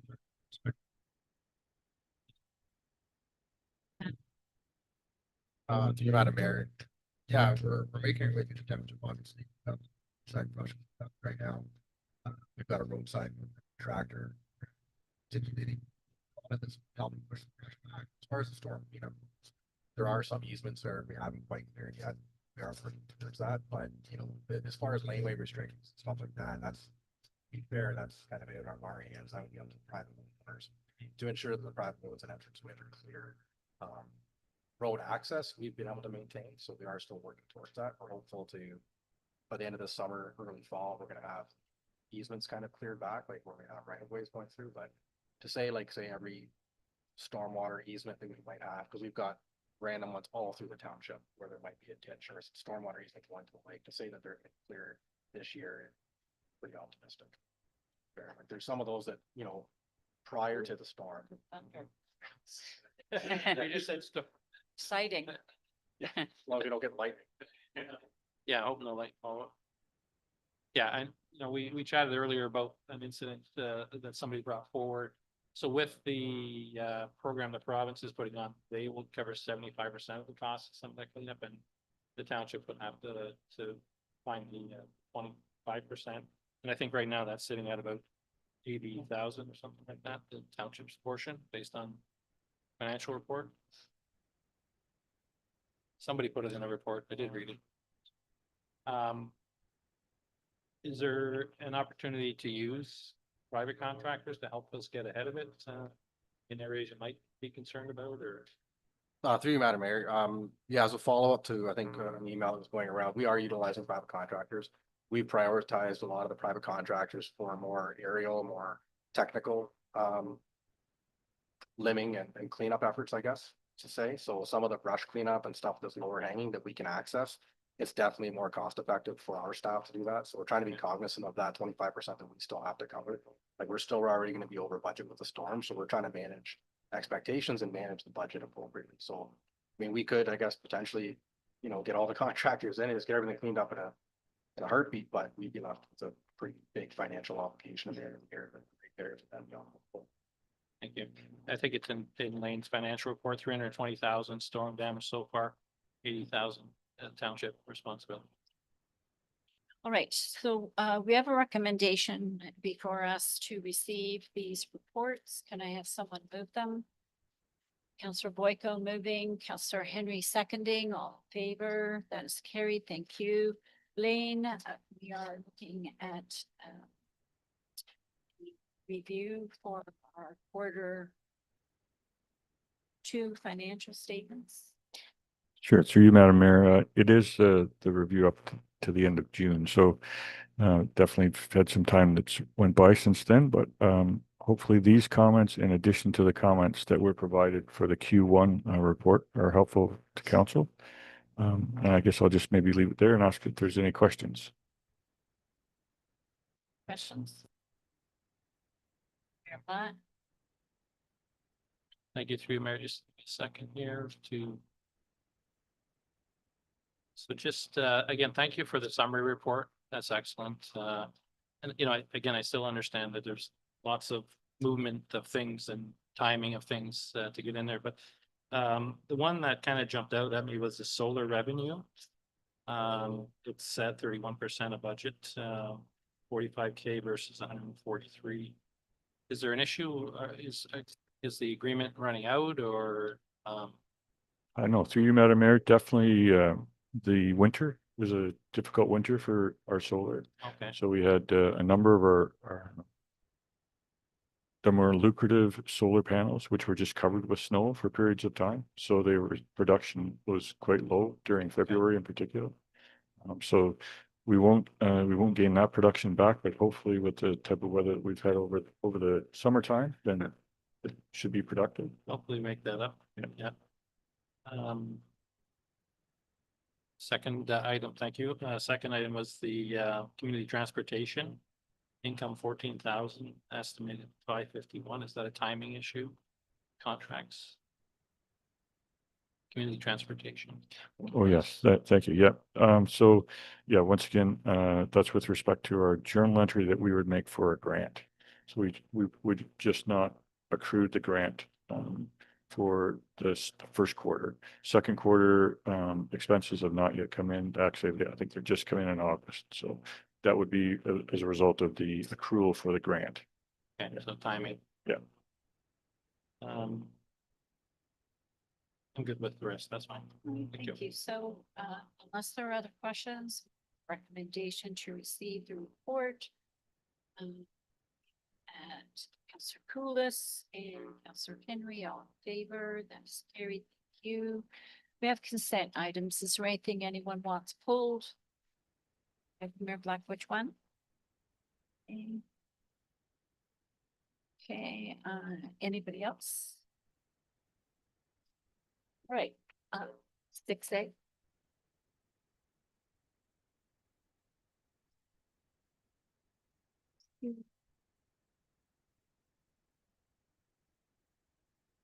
Okay, so for the balance that we'll talk about these, but for the rest of it, can I have a motion to receive all those other consent items? Councillor Boyko, Deputy Mayor Black, all in favor, that's carried. We'll go first to 5A, and I have two people who want to speak to that. And it's the budget timetable. Ron?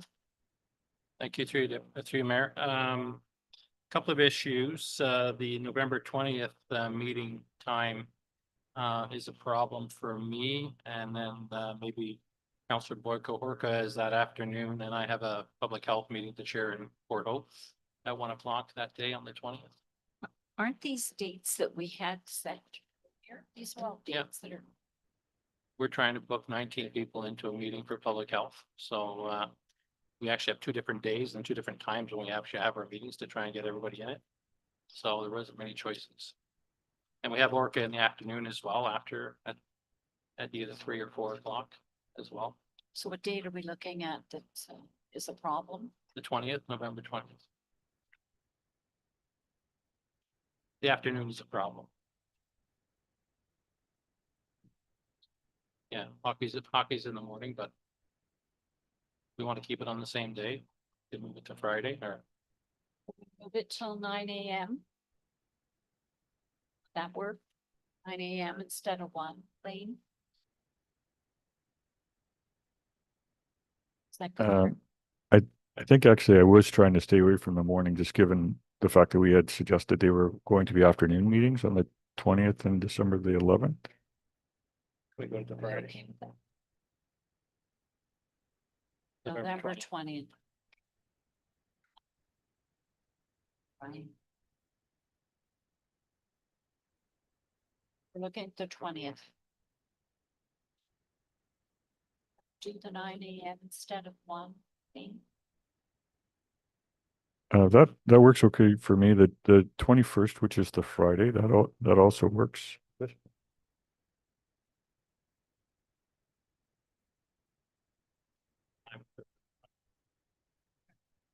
What time? Mr. Treasurer? say 1 o'clock on 1 the o'clock 21st. 21st. That's for the draft capital budget.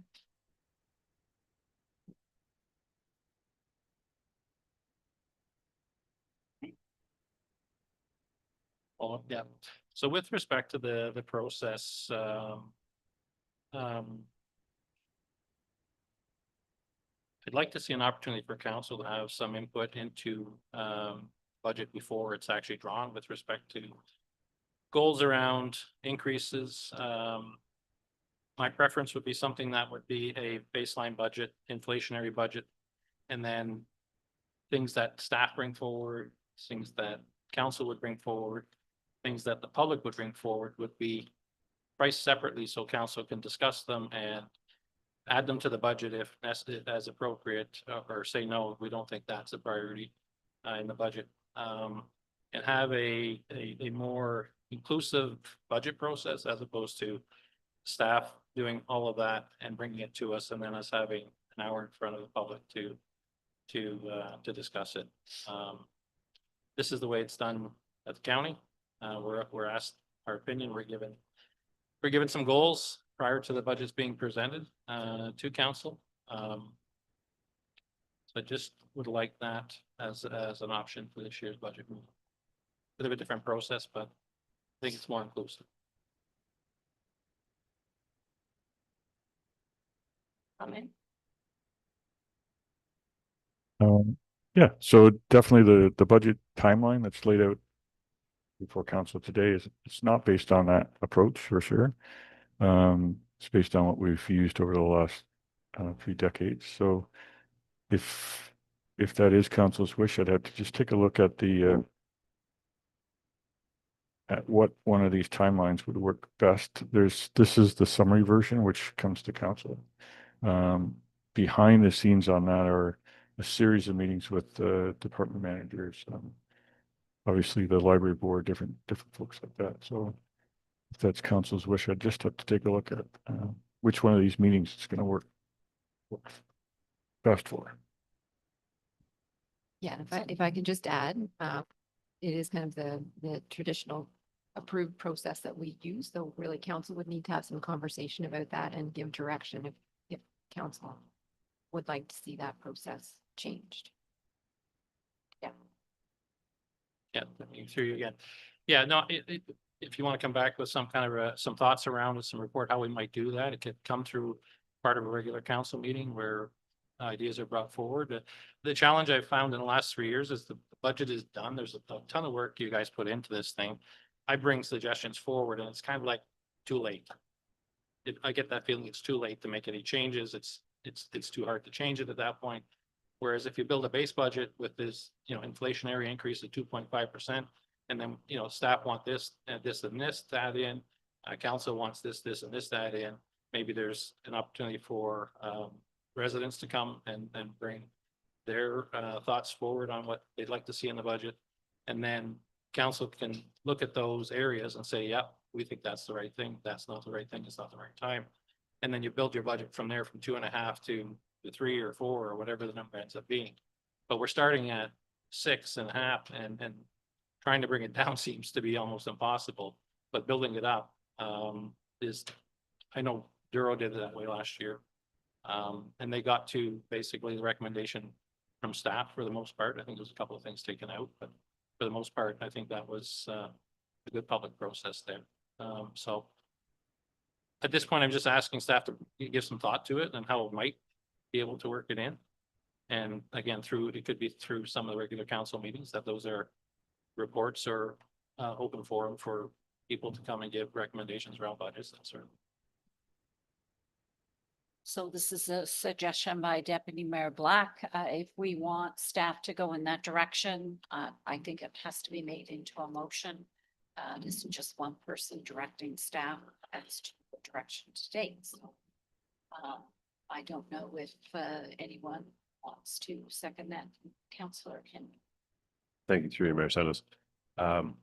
So in simple language, I'm assuming that we're going to direct staff that they maybe do online surveys or tailored surveys, getting some feedback from the community. Not only would we have a document put in front of us, and it's, yeah, that's great again. We'd actually have some time to go through and really pick it apart. Plus, we can give everyone. I'll second Yeah, that. yeah, thank you. Through you, Mayor. Yeah, no, that really is the process, because as council members, we hear from the community what's important to them. And then we get a budget put in front of us that's pretty much a fait accompli, and trying to reverse the number is challenging, because there's a ton of work goes into this, and I respect the amount of work that staff put into it by department. And, you know, for the most part, they have their priorities, but I just don't feel council is getting asked what our priorities are prior to the budget being produced. And I just think that's an important part of the process. If I could enter the conversation, yeah, I've noted with interest that the city of Kawartha Lakes has a similar program as to what you are discussing. And that is, there is an opportunity for council and for the members of the public to talk about what their priorities are for the budget. I don't think what they are talking about, and I don't think what we are talking about here is we want this number to be that number or that number to be that number. What we are talking about is almost a philosophical discussion of, here are our broad priorities. And if these are our broad priorities, then how can we make the numbers work to advance those priorities? And maybe the answer might be, I'm sorry, the numbers don't work. We're not going to be able to. That's the nature of priorities. This is not going to be able to work this year. It'll be next year. But at least council and the public have then had the opportunity to discuss those broad priorities. And I looking and at the schedule of meetings, and I absolutely understand the meetings that go on behind the scenes and the hours of those meetings that go on behind the scenes. But perhaps one of those meetings where we look at September 23rd or we look at October 28th could be the opportunity. Maybe it'd be too late by the 28th of October, but maybe September 23rd for council to come prepared to say, here are the priorities that we think are important going forward from a broad, big spotlight point of view, not this budget line should be this. That's not for us to decide. So if that is, so I ask the mover and the seconder, is that what you have? I'm trying to understand it. The mover and the seconder, is that what you have in mind? If that's what you have in mind, I'm absolutely in support of it. If it is council getting down into the weeds and negotiating numbers of this budget line, that budget line, I don't want any part of it. So if the philosophical setting of strategic priorities based on our strategic plan, which is already there, if that's what we're talking about, I'll support the motion. So I asked the two of you for clarification. Is that what we're talking about? Through you, Mayor. Yeah, that's exactly what we're talking. It's more having councils and public's input prior to the final budget being presented to council. I think that's really what we're at this point in the process, the change, to try and keep the change to a minimum. Because again, I recognize there's a ton of hard work goes into this, and it's hard to change it once it's built. So input after the fact is challenging, but if we can give some input on priorities, as Councillor Boyko says, we're not getting into the weeds on the budget here, but it's just, what are the priorities of council? What are the priorities of the public, if any, if they have any input? I think help give some direction to staff on what the expectations of council are prior to meetings. I think we also have to take into consideration the day-to-day operations that we have to deal with regardless of what our wishes are. And we've already put into motion or will be dealing with things like asset management plan, where we have a specific number that we're starting with that we haven't in the past. So the only thing I have a little bit of concern with in going in this direction is we may give the public some idea that yes, they have input, but they may not necessarily get what they asked for. And that's a concern to me, that, you know, we're setting ourselves up to say, okay, you know, what is it that you would like to see? And at the end of the day, we have to say, no, can't afford it. So that's my, you know, I'm coming at it a little differently, having done this many years. And it isn't just receiving a budget and saying, okay, you know, accepting it. There have been budgets in the past that I've been involved in where we said no to things. Because we didn't agree with what, and we have that purview. So it doesn't mean that we take them and accept everything that's given to us. We do have the ability to make changes at that time with the majority of council agreeing. So I've got trepidation with part of the, you know, the idea. It always sounds like a good idea, right? And then when you get down to it, there are sometimes stuck in the weeds. So Yes. Yeah, I just would like to add my 1 cent, we'll say. I think the timing is off with budget cycles and with the meetings and stuff, and our staff saying they are already overburdened with their day-to-day things. I don't think having this in place within the next few months is going to work out. Even a report coming to us soon, you're then asking them to put other things that they need to get done aside to write us a report. I think you should run on the election platform with this for like the following year kind of thing, or ask for it to come up in January when we're talking about the budget to set the next cycle with dates. I think that's the proper time. Like just as someone who is a public servant, you're throwing a wrench into the agenda, and some agendas are like 2 to 3 years in length, but for a budget, I think this is just not the right timing. And I just want to add to what Councillor Koulis has said. We're in the middle of August, and some of these times are, you know, October, November. We're not giving a lot of lead time to our treasurer. He does have a lot on his plate, and so we have a mover and a seconder for this, and it would be, do you have a general idea as to what is being asked for?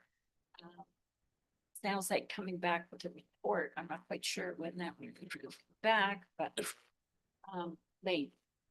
Yeah, it's you, Madam Mayor. Yeah, if I understand what council's asking, I think we'd have to have a report back to council on, say, September the 9th, which would mean it's a pretty quick turnaround, but we would endeavor to put something forward to council. The public survey aspect is can be a little challenging just in terms of the amount of time to go out and then people have a response back and things like that, but we could look at that. Definitely inflationary pressures are always there to affect wages, which is a large component of our budget. The asset management plan this year in particular is going to have an impact on the budget.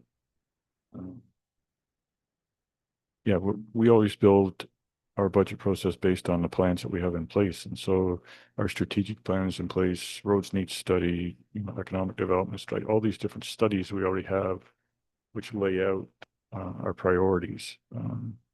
So I would say not very often is there something that comes forward to council that we can't point back to a plan or a timeline, which is already in place, already outlines that. But I think I hear what council's saying, so we would have to have a report for the September 9th council meeting and try to craft it in such a way that council would have some input on that. That makes sense.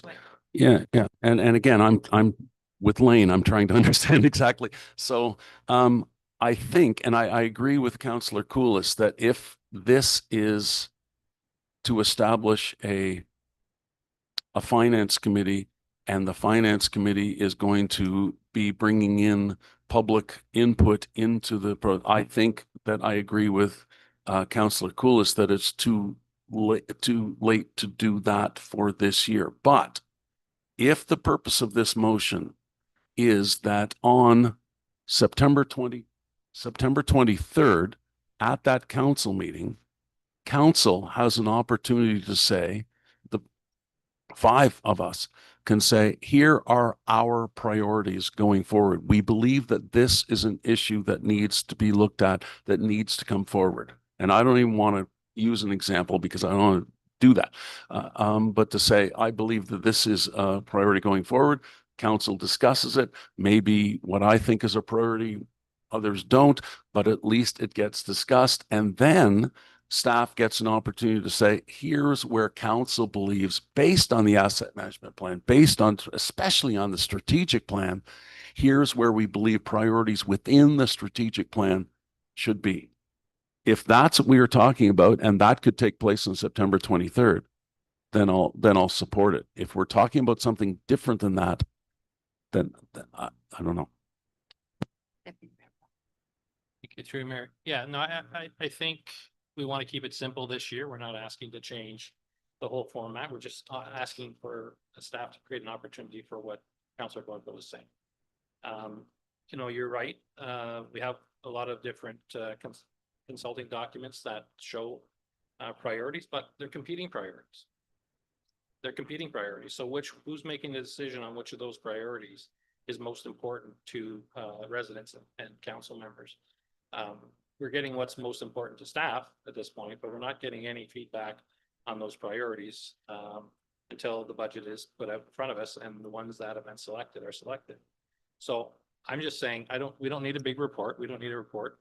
We just need space on the 23rd agenda to have that conversation and put something out to the public if they have any comments around budget and moving forward. We have a lot of calls around this year's budget. I have. So I think the opportunity for the public and for council to bring those priorities forward, I think is a reasonable request.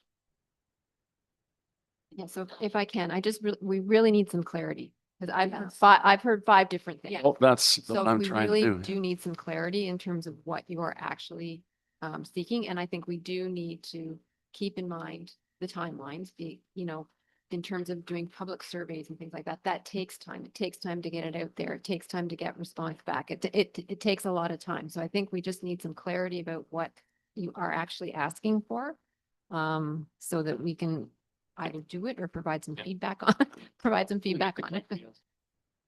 Right now, all we're asking is for time on the agenda on the 23rd to have those conversations with the public who chooses to come and council members who wish to provide some of their priorities. Not asking for surveys or reports or anything like that, just half an hour on the agenda for those things to happen. Angie. So just to be clear, you're wanting to have a scheduled public meeting on the 23rd as well. That's what you would require to get that to happen, sure.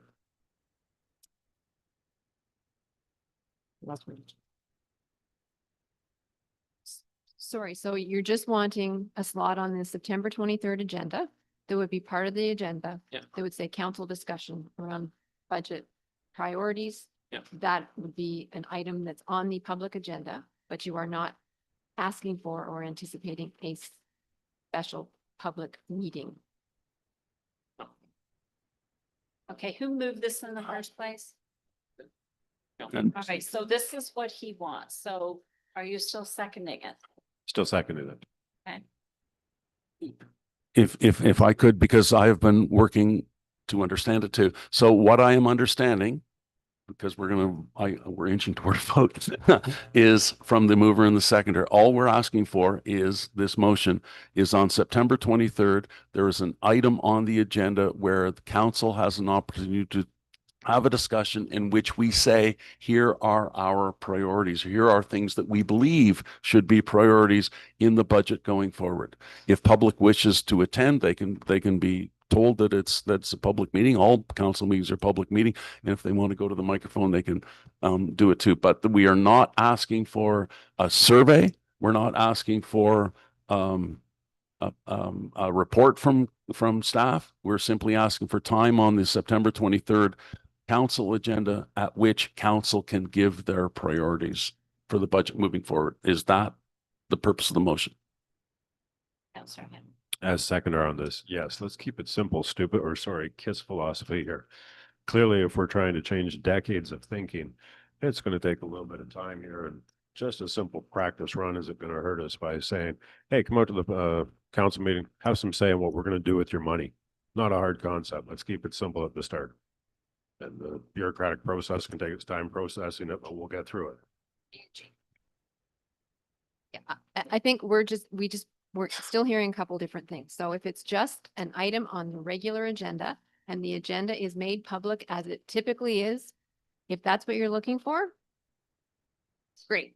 But if what you're looking for is public notice that there's going to be a public meeting where council is going to talk about their budget priorities, that's a different thing. So we need which one, we just need to know which one it is because we're getting a little bit mixed messages. Okay, no, again, the public meeting would require official notice. We still want it advertised that people can come and do it. So I think, can you have it? But that's different than what John just said. Yes, it is different. Yeah.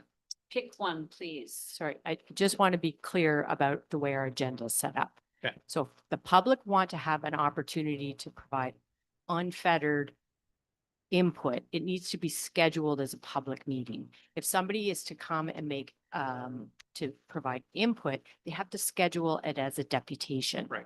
So I'm just trying to understand, if you want public, truly for people to come to the meeting and to share their ideas with council, it would need to be set up as a public meeting.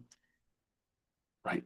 That's different than them just coming to, people who come to the meeting, there is no opportunity for them to address council unless it's through a public meeting process, like the public, planning process, a deputation, or through question period. Right. So I'm just trying to be very clear as to what you're looking for from the public input. So if I could, Mayor, so through you, my understanding is thing one, in that this is on my screen's gone black, but whatever the date is, the 23rd, that there's simply a spot on that agenda where the council can bring forward where it believes priorities should be within the parameters of the strategic plan that was gone through the public process. If public wishes to attend that meeting, they're welcome to attend the meeting like they could attend all meetings and hear what council has to say. That's what I thought we were. Well, anybody can book a delegation anytime, but it's not a public meeting. That's my understanding of the motion. If that is the understanding of the motion of the mover and the seconder, then I'll support it. Councillor Koulis. Option one really doesn't support your inclusivity of the public actually participating though. So that's why I'm not supporting it. Like if we're getting down to procedure, if like just to get this out of the way, I'll support number one because this really doesn't make any sense at this point in time. Yes. Sorry, we just want to be utterly clear. So if we're just putting this on the agenda as we normally would, by the time the agenda is posted for the public, they can't make a delegation regarding that item because it's too late. So we just want to make sure that your expectations are being fulfilled here. So if it's just an item on the agenda where council has some discussion, it'll be on the agenda. The agenda would be publicized as it normally is. So it's posted publicly on Friday and then materials are posted on the Monday. And then somebody could come and sit and listen and that would be it. That's what you want. All right.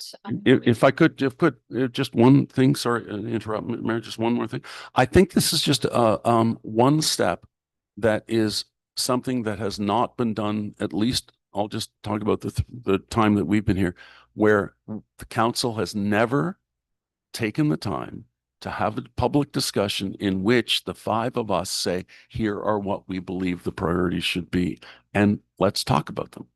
I don't think that's radical idea. Yeah. All right, I'm going to call the vote.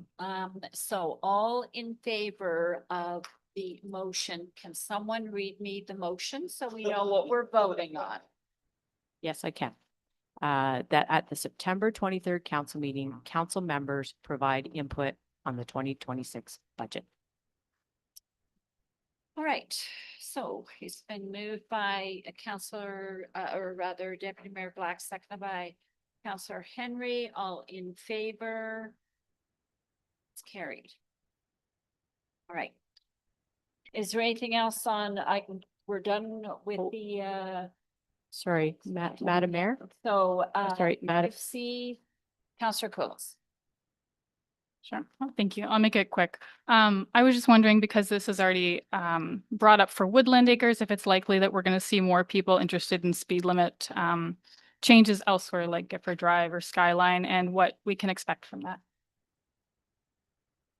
Yeah, I'm happy. We get requests all the time to lower the speed limit. Quite frankly, people would be happy if it was 10 kilometers an hour everywhere. So exactly, yeah. So we look at every individual circumstance. If it's an arterial road, collector road, where does it make sense to lower a speed limit? In this particular case, it made sense for Summer Lane to be 40 kilometers an hour. It's not an arterial road. It's similar to Woodland Acres. It's a built-up area. So, yeah, that's how we deal with speeding reductions. Thank you. Okay. Yes. Through Mayor Sanders, I just, in answer to Councillor Cools, it's a rare week that I don't get a call or an email asking that Queen Street be lowered from 50 to 40. Yeah, so it's The county road. well, I say that, but what I'm saying is that speed and lowering the speed is a constant conversation. All right. Yeah. Follow up, I'm just reminding myself of, we had an earlier discussion of community zones. Can you, in regards to like the school zones that came up? Yep. 4 months ago, maybe. Does that have any impact on this or in that decision-making process? No, it doesn't. That came up through the county transportation master plan. Okay. So they have community safety zones as well as school safety zones that they have implemented throughout the county.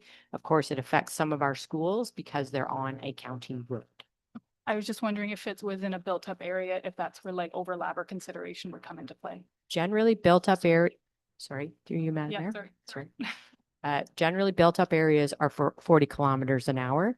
The community safety zone and a school safety zone are considered maybe a special circumstance, and they're very short areas, very confined. So they would go to 30. Okay, thank you. Deputy Mayor Black. One more question. Councillor Henry, we've had more press with the Black Cat again. Is the process been developed on how we're doing that now? I understand the units are going to be sent back to the townships that bought them, and is the township going to be responsible for putting it up and getting the report now, or? Moving forward, yes, that is what the plan is going to sort through.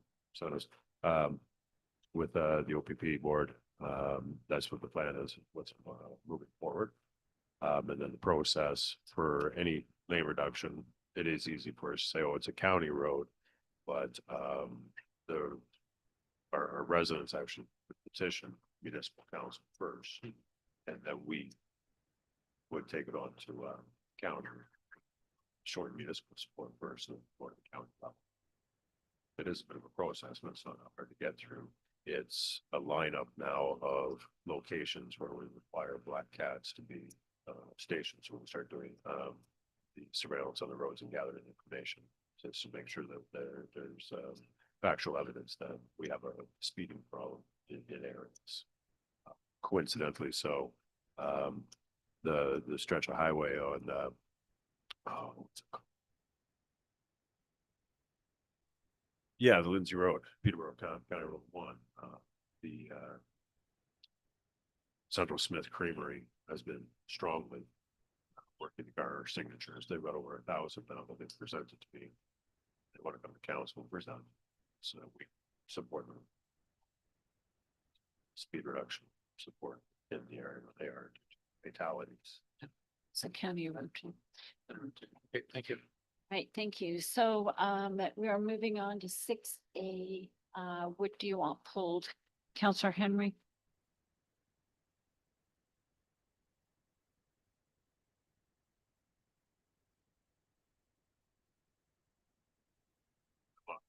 Respondents.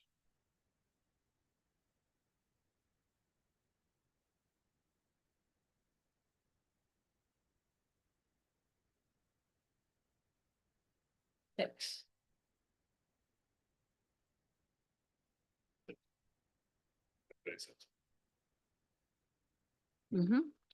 So this letter, thank you for your Mayor Sennis.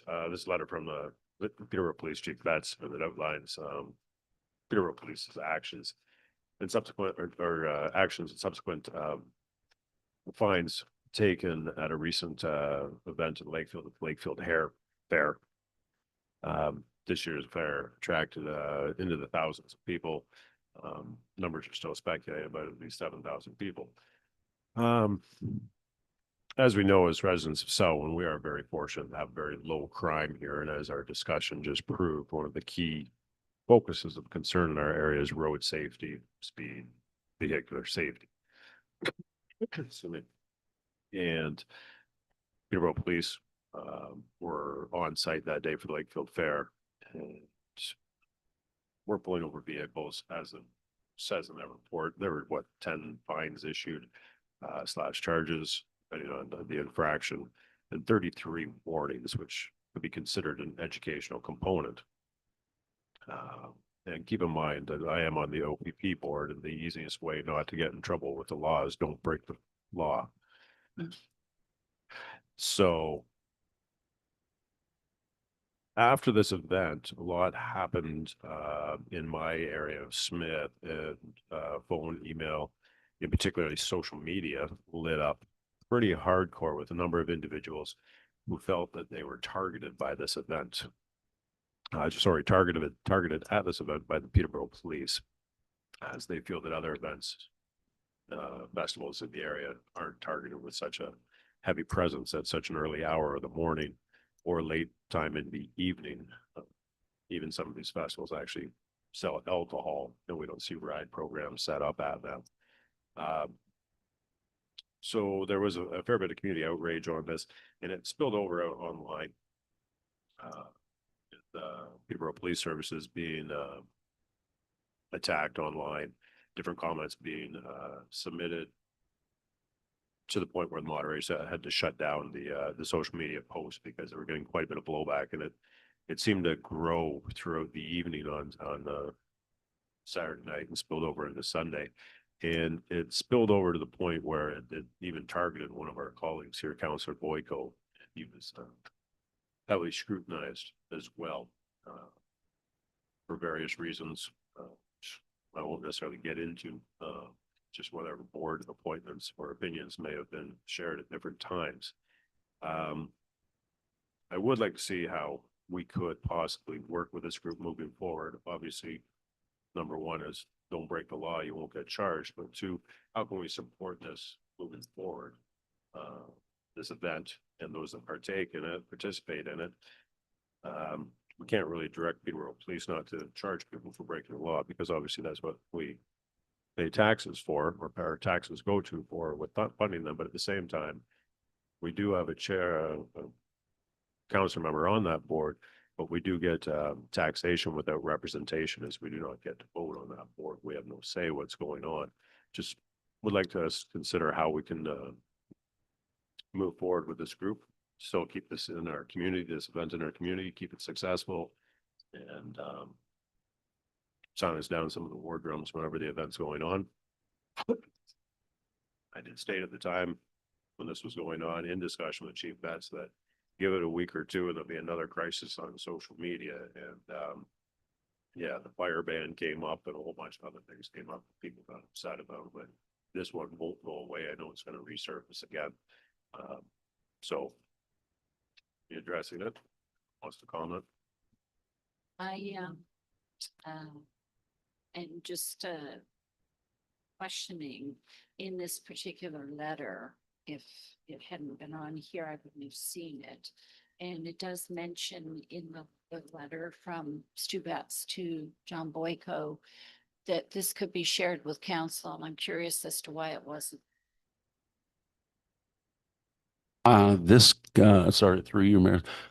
This came as an email from Chief Betts to me, and it wasn't worded exactly like this. It said that well, I'd have to look back and see.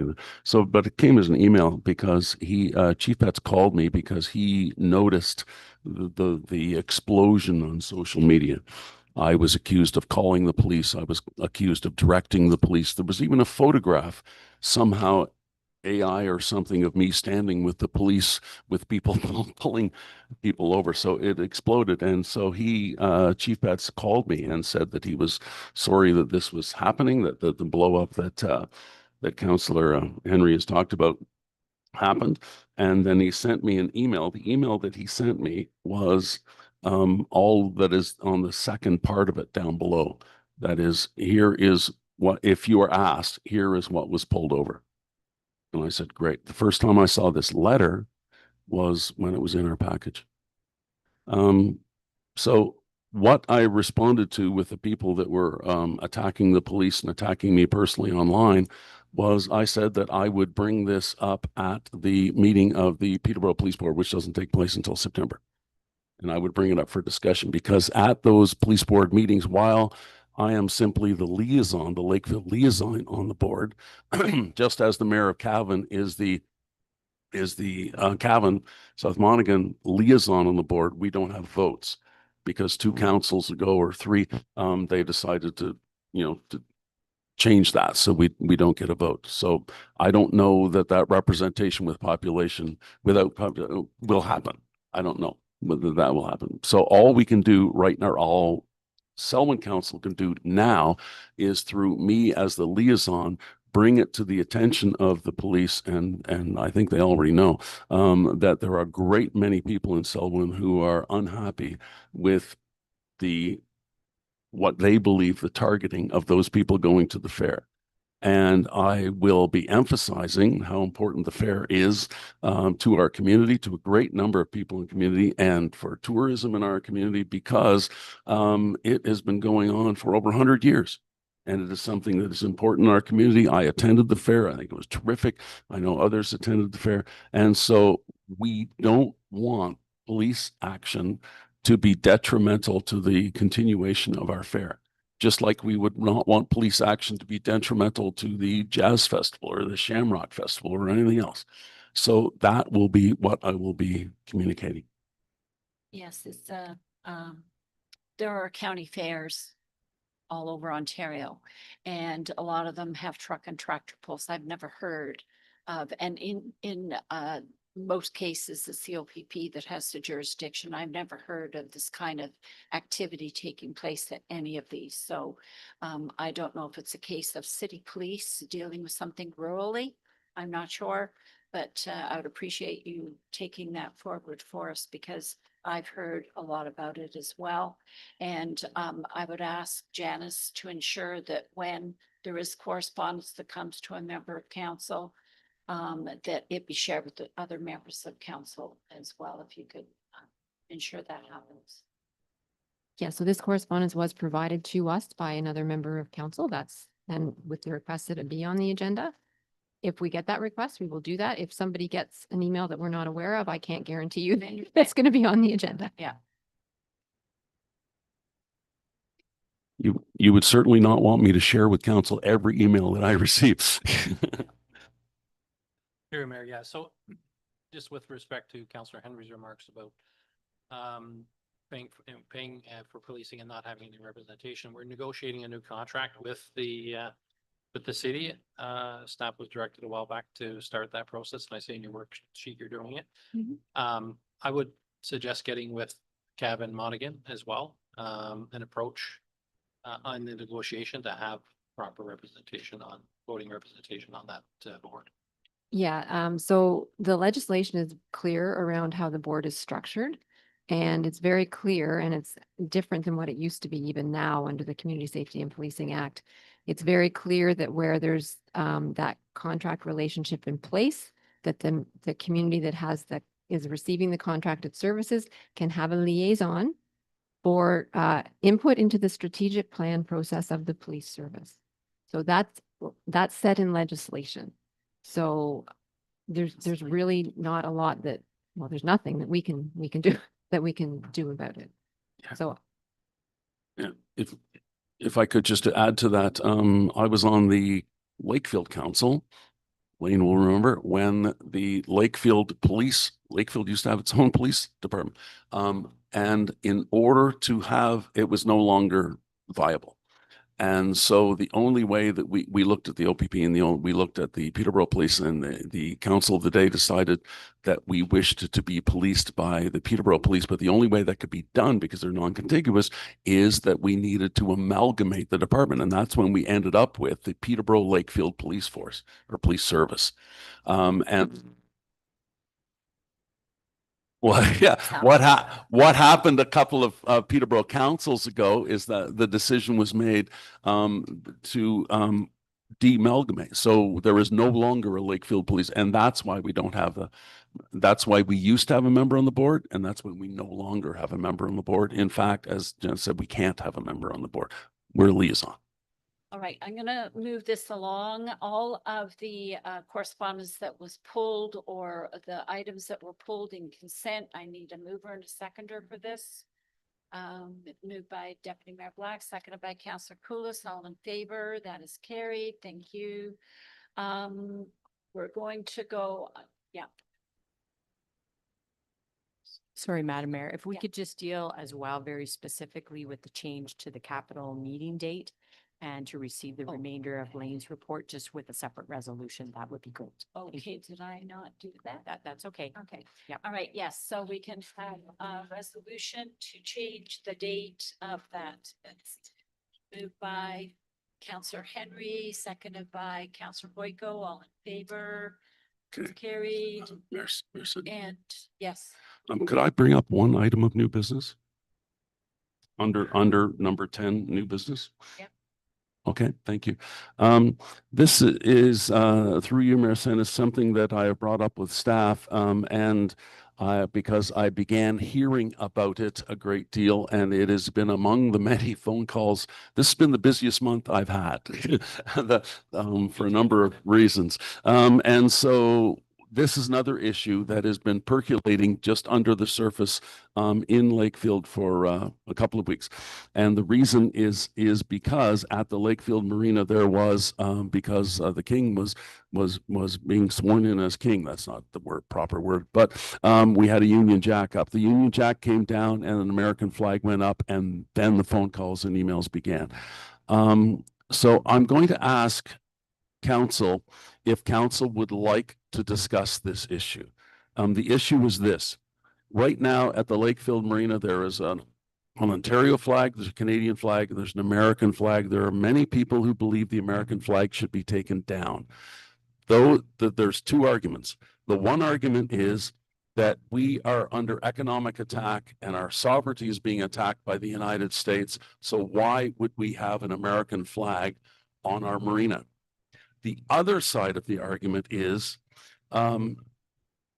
we rely a great deal for our income on tourists. We rely a great deal for our tax revenue on seasonal residents, many of whom are American. Percentage, about 30% of those who come and use the marina are Americans. And the philosophical notion too tied to that revenue notion is that we shouldn't be angry at these American tourists just because what their American president is doing. So we shouldn't take it out on them by taking down the flag. We should have the flag to welcome them and let them know that they are welcome to please come into the arena. Please come and visit our restaurants and shops in Lakeville. So those are the two arguments.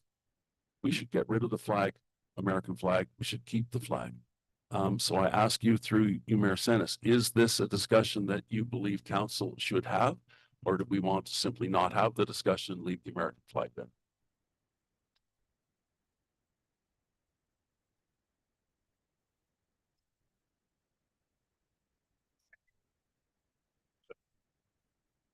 Flags.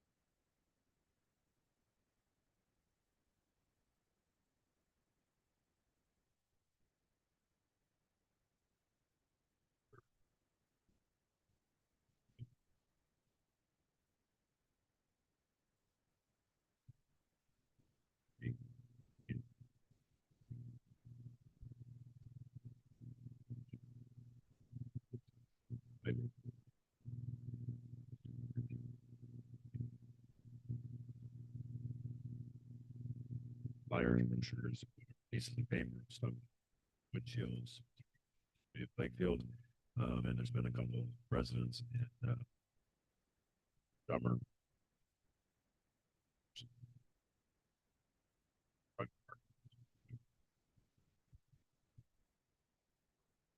Obviously, it is in terms of people are thinking of possibly just as much of that budget thing that we're thinking there 10 minutes ago. It is a big topic. I just been very cautious with how many flags want to fly in the future. So the question is, do we want to have a discussion about this at this point in time, or just leave things the way they are? So, Deputy Mayor Black. Thank you, through you, Mayor Sennis. Yeah, you know, municipalities get in trouble by recognizing different groups all the time, and I don't know why we do that, frankly, because you're always offending somebody by putting somebody's poster up, and we shouldn't be that necessarily as a municipality. I had the pleasure of 6 visitors from the US that came to the Peter Robinson celebration in Youngs Point, spent the day with them on the boat, entertaining them. And they disagree with their president for the most part as well. So, you know, I think in the vein of being the bigger people, and we do need tourism coming to this area. You know, I think at this point, you know, I don't see that there should be a change in the policy with the municipality. And if we do want to change the policy, it's a bigger issue to me than just that flag. It's different flags that we, you know, when we painted the crosswalk in Lakefield, I got a number of calls about, well, we want to put this up. You don't agree with that. We want to put this up. So, you know, municipalities are always being caught in the middle of this issue. And, you know, if we have flown the American flag there traditionally for years and years and years, I think it needs a bigger discussion than 305 today. And to me, it's a bigger policy issue around municipality, whether they want to continue recognizing different individual organizations, companies, that sort of, or countries, that sort of thing. Sorry to interrupt through you, Madam Mayor. I just want to make sure that it's clear that for more than a decade, there were 2 flags from the 2 greatest groups that are represented as the transients and seasonals.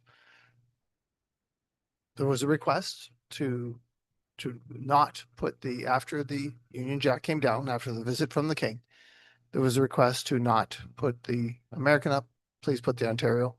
We said, you know, with all consideration, we appreciate your input, but we're going to stick with what we have. We've spent a lot of money advertising the States. We got a New York Times article about being the best spot to come visit by boat. So that's a long time, and that's a lot of staff time, a lot of commitment, a lot of compliments that go unnoticed on how great a spot it is to visit. When you can do that internationally, it's pretty tough to say, well, yeah, you know what, we don't care about the people that come because you got an asshole for our president. That was a quote. That wasn't my opinion. But so there was a request that could we maybe honor both with a very simple $22 flag mast. So we purchased it from a local supplier of a Canadian made product and put a 3rd mast up. And then we followed the guidelines to which order they should go in. And so that's the reality right now. And I don't think that was clear that right now there are 3 flags, not cumbersome, not expensive, not staff having to do a great deal or anything that looks ugly. There's 3 flags that are all the same size. 1 representing our province, 1 representing our country, 1 representing our guests, because they're absolutely people that spend money here, but they're also our guests, and they won't continue to come back if they don't feel like they're our guests. I appreciate that. I think that I do, you know, it's because of the precedent that they have right now in the States that all this is happening. Prior to Trump being made president, never had this conversation. The Americans have always been welcome. You can talk to them. I was on holiday in Greece most of the people that I was with on the tour were American, and none of them voted. Space. So I think we should continue to make our visitors welcome. They actually constitute 33% of the visits that come to our marina. And I think we should just leave things the way they say, but That, good, thank you. Through you, Mayor Sennis, that's what I asked. Is this something council wants to do? The answer is no. Thank you. thank you. All right, move on. We do have bylaws that we'd like to be passed. Don't kill me. We have one item, but it's a fun item. Okay. Do you, it's, do you Just want to do before it? I start that. Yep. I have a dentist appointment at 3:30. Okay, and I may have to be closed. All right, so we'll leave the other matter for the next week. Yeah, okay, thank you. Right, so we have bylaws. Yep, very quickly. 57 to reduce the speed limit in Summer Lane. Zoning bylaw amendment for number 58 to remove the holding provision. This is smart. At 59, the zoning bylaw. Okay, I have something to move that, please. Deputy Mayor Clark. Councillor Henry, all in favor? Carried. Motion.